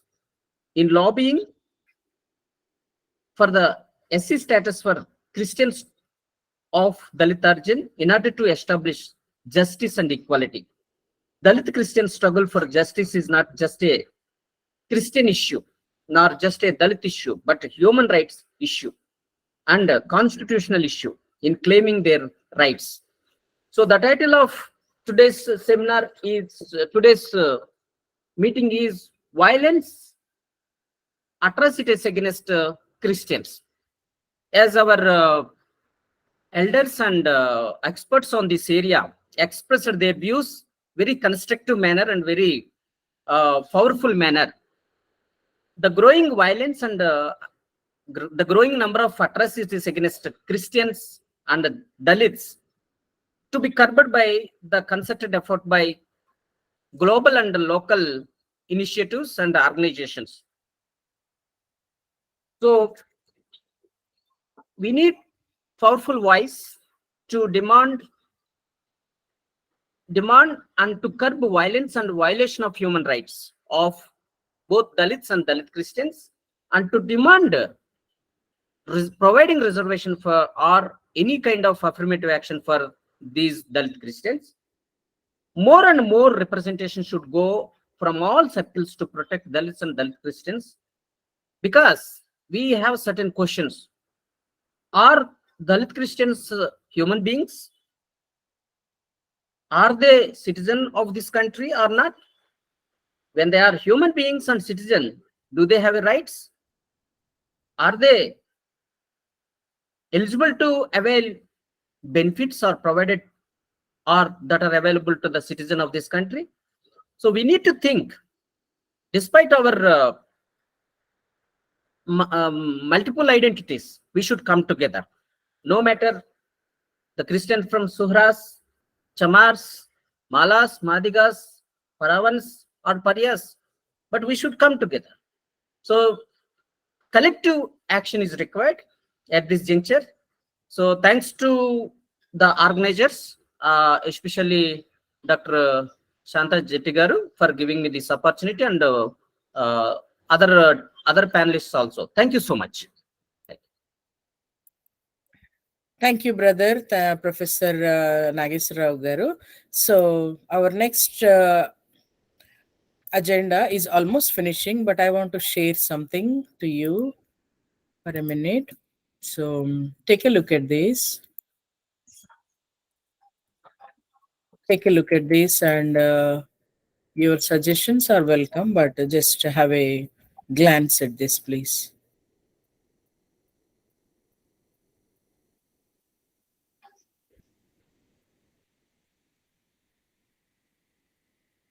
So the acts of violence are threefold: physical, psychological, and on possessions. So physical, like, on the worshippers or gospel preachers mostly, like in villages or in cities, mostly in villages. We may not rule out in cities though. And is it on new converts, or what is the scale of the loss? We are thinking about all these things. And psychologically, is it on the Dalits, both Christian as well as non-Christian, or only on the Dalit Christians, or on the economically weak from every aspect of the society? On possessions such as destruction of physical structures, means the churches, vandalism of Christian property, and burning of the churches. This is one of the graphic I wanted to share with you. So I can stop sharing, and then the floor is now open to all for a brief 5-minute discussion or suggestions, especially people who have questions like Sally, Miss Sally, and anybody who has questions. Just very briefly, because we are respecting others' time. We'll wrap by 12:35. Sorry, what time is that now in India? We'll wrap in 10 minutes time or 7 minutes time. Wrap up. Thank you, Dr. Shanta. It was a wonderful gathering, the first time which I'm attending. I'm very glad that I heard from Dr. Krishdas Gandhi and Dr. Samuel. It was a wonderful opportunity, and being the first timer, I can say that we can immediately demonstrate or boast of a digital presence, because I'm into the technology side. So I can help you in that. We can start off YouTube, or we can have a purchase a cloud and then contribute, and then we can have demonstrate our digital presence. And I would say, rather than being a group of a few people, we can bring in so many representations from Kerala, northeastern regions. If you look at northeast, like most of them are Christians. And also we have to bring in NRIs. Okay, from Canada we have a very great presence. From UK we have good presence, and every country we should have, so that anything, for example, for my daughter is going to leave US for a short-term course of 1 month. I'm just finding out like if there's anyone who can help her out, though she's going to stay in the dorm, but still from here to there, like if we are going together, like it would be like too exorbitant for for another person. So I'm going to send her along. So in that case, like we can all help each other out if we are going to have a greater presence. That's my point. Thank you. Thank you, ma'am. Okay. Sudhakar Nilgaru, very briefly, Andy. Yeah, go ahead. Thank you, sister. It was very valuable.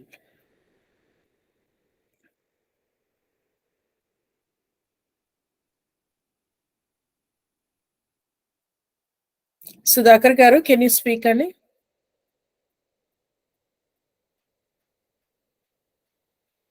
Sudhakar గారు unmute చేయండి.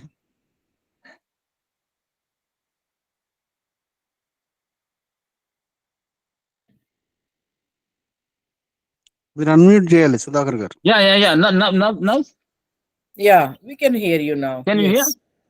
Yes. Yeah. Then, I have, and some people have spoken very well. Among them, retired IAS officer Sri Gandhi Garu also. So many points are very good.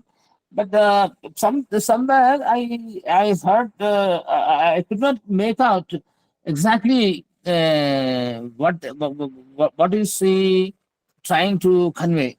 So that's why I'm asking. For example, he says, why do you use the word converted Christian? Now, we have to use the word converted Christian because for BCC specification, that is the term. There is no other term. If you convert that to converted from SC for BCC. So that is the only thing we have to use that word. Again, there was one. What was that? There's not much of the. I mean, like there's no planned attack, or there is no widespread hatred towards Hindus. That's what towards Christians. That is what he said. So, sir, my point is before 8 years. What was the situation? What was the feeling the Hindus people had towards Christians? Is it there today? It is not there.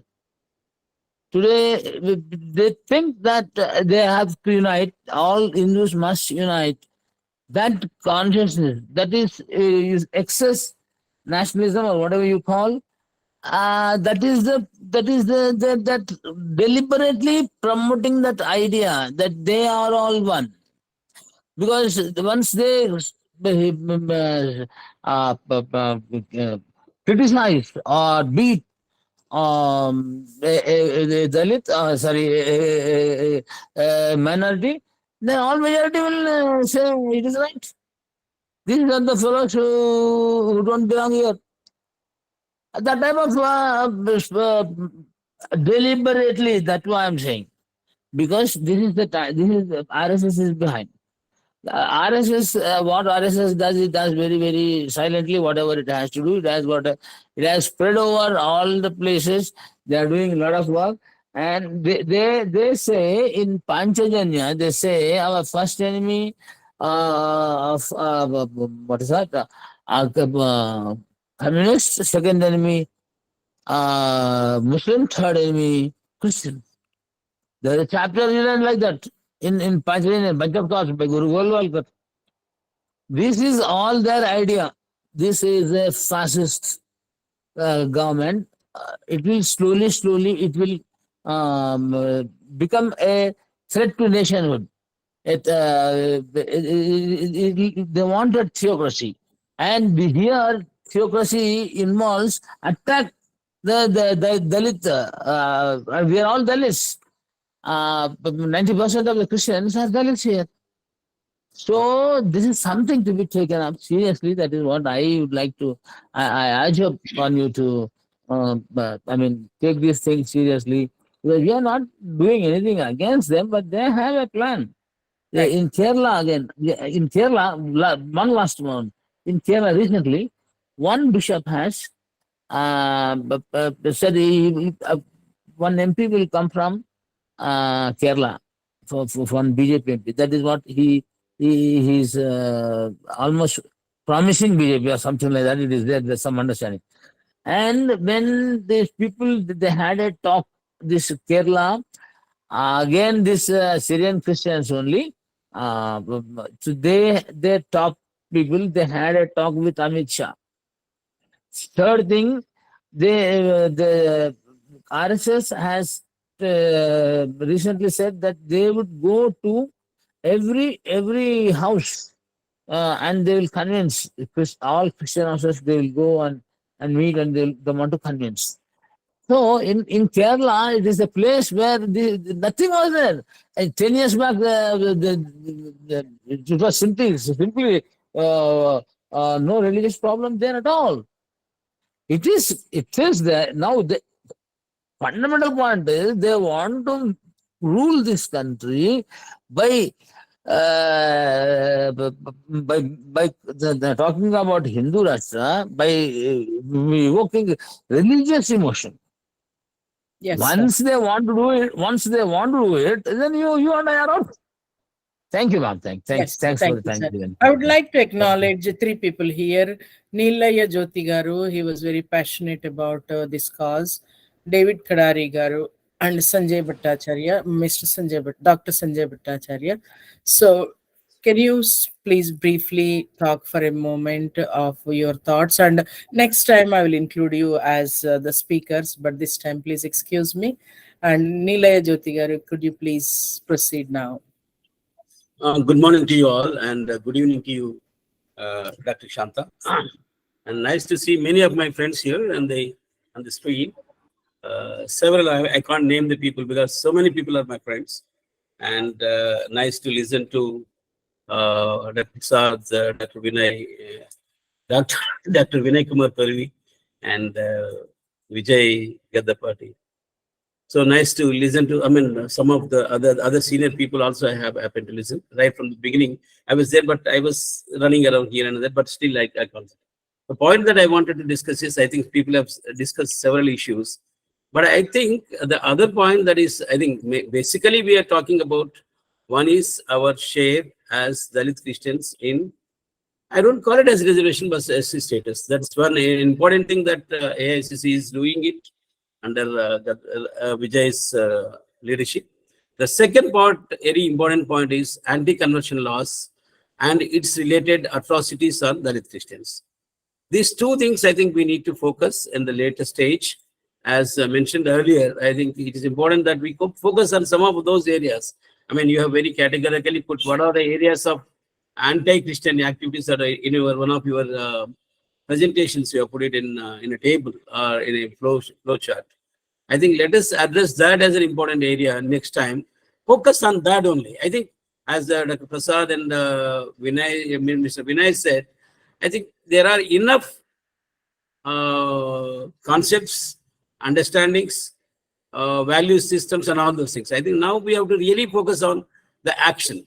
And one action that I suggest is, what is that we are going to do as far as writ petition is concerned, which our friend is, I mean, our friend Vijay is doing. The second one is on the anti-conversion laws and our action to mitigate the issues that are coming on the Dalit Christians. These two things I wanted to propose for next meeting, Dr. Shanta. Thank you so much, and I congratulate you for bringing several people onto the one platform. I once again appreciate your good initiative. Thank you. That's by sheer luck, sir. I am not at all aware of all your good work, but I'm so happy that I come across. So I can also discuss about how I came to this ministry. I will let you know later, but not right now. So we will hand over to Dr. Sanjay Bhattacharya. He was with us since the beginning of the group starting. So I would love to hand over the time, a few brief minutes, and next time you will be enlisted as one of the speakers, sir.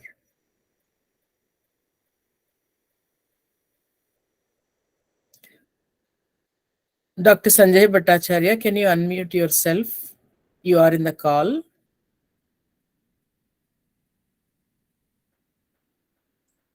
Yeah, thank you, ma'am. That was really a very good initiative that we have started so far.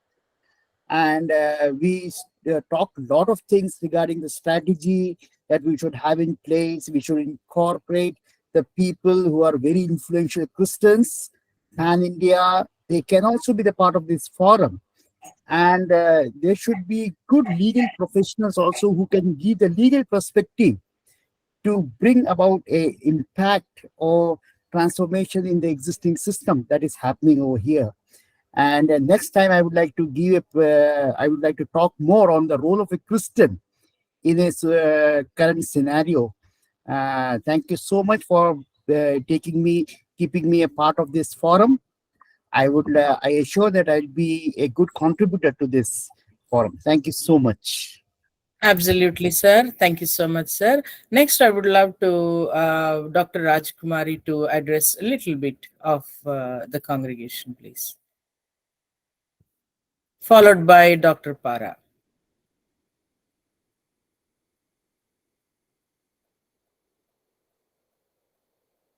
Rajkumari ma'am, can you please unmute yourself if you are in the call? Okay, sir, you can proceed, sir. Dr. Para.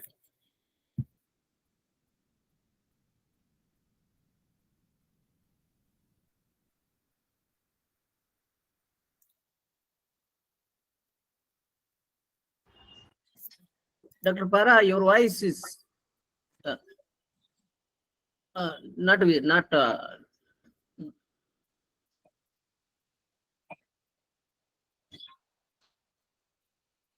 We can't hear you, Dr. Para.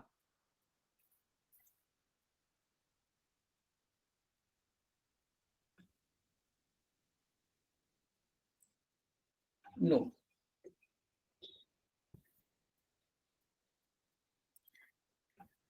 All right. While he is trying, I would ask Pastor David Kadari Garu to address us for a few moments, please. Next time, I will make you as one of the speaker also.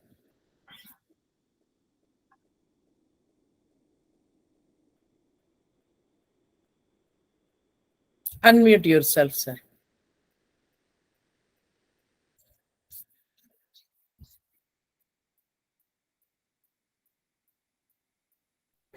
Hello? From my hello. Hello. Yes, sir. Go ahead, sir. We can hear. Hello. We can hear you. Go ahead, sir. Madam, Sir, we can hear you. Go ahead, madam, sir. can you hear me? Yes, sir. We can hear you. Hello. Go ahead, sir. We can hear you, sir. Thank you. Okay. Thank you, madam. See, madam, 20,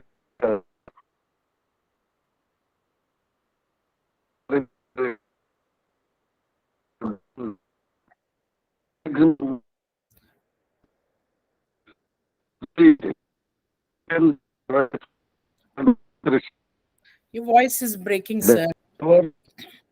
they have never referred to these great works of honor. They never celebrate who are the Christians of old century and what they have done to our country. They never remember, they never celebrate their birthdays, they never celebrate their anniversaries. So what they have done, Christianity have done to this country, people are away from them. The non-Christian should be given what the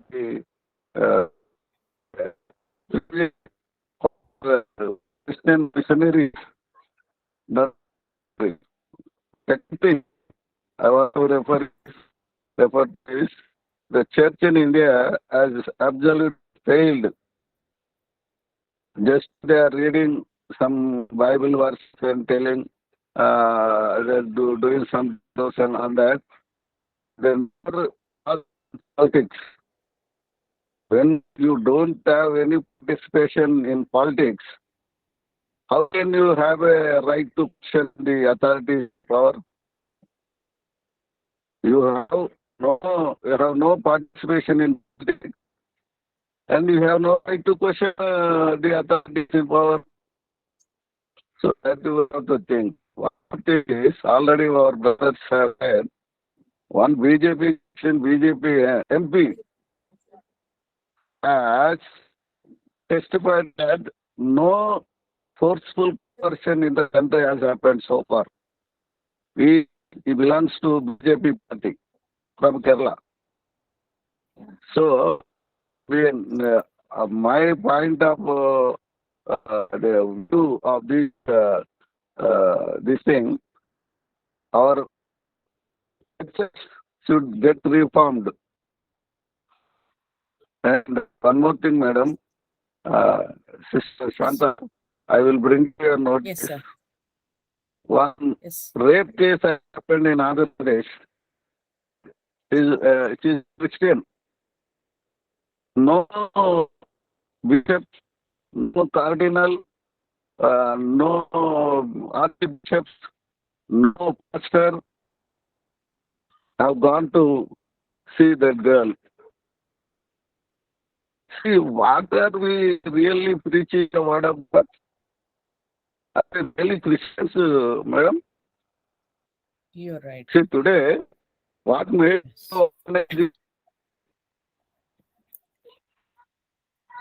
sister? I'm So, hearing, sir. I'm hearing your perspective. Yes, sir.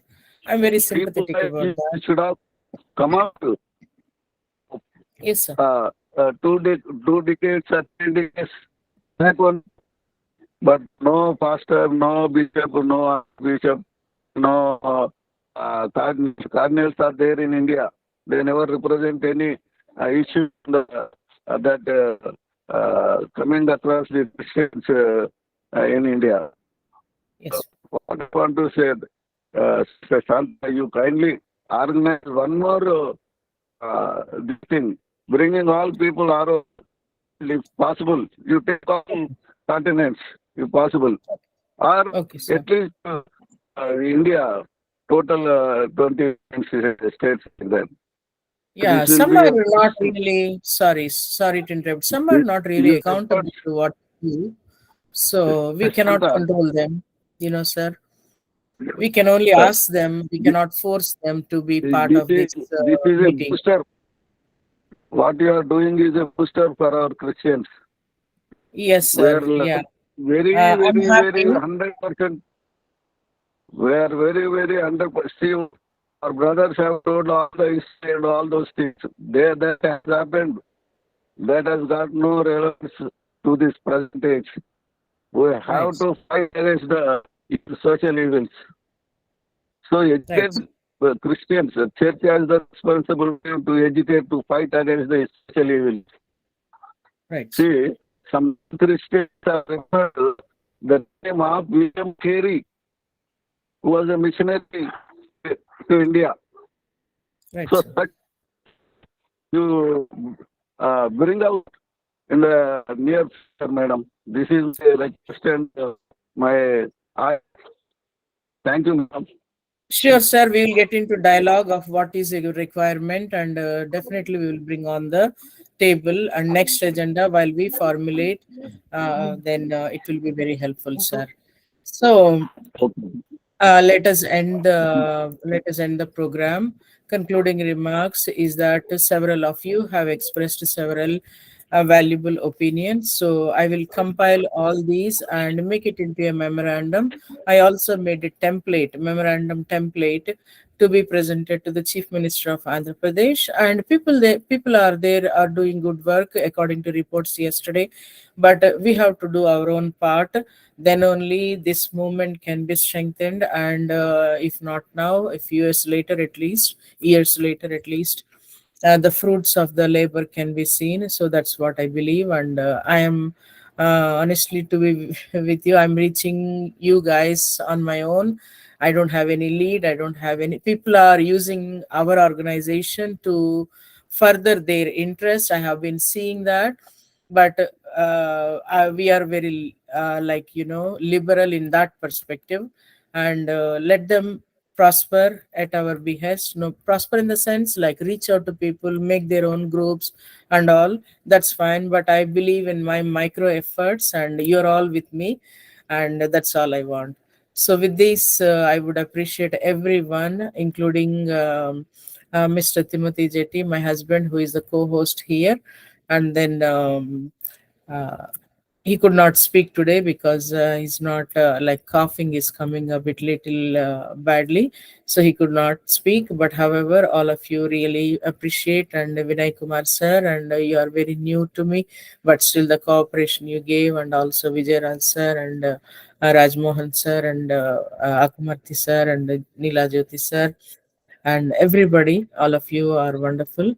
And with that, we conclude that and we can end the meeting. So if there is anything unfinished business, we will adjourn to next month. Okay. So thank you so much and have a good day, sir. Bye-bye. Oh, congrats, madam. Congrats. Thank you. Thank you. Thank you, ma'am. Have a nice weekend, ma'am. Thank you. Thank you, Bye-bye. Nisudhak. Thank you so much. Thank you. Thank you. Bye, sir. So thanks everybody. Thanks for your cooperation. Thanks for your guidance. Thank you so much.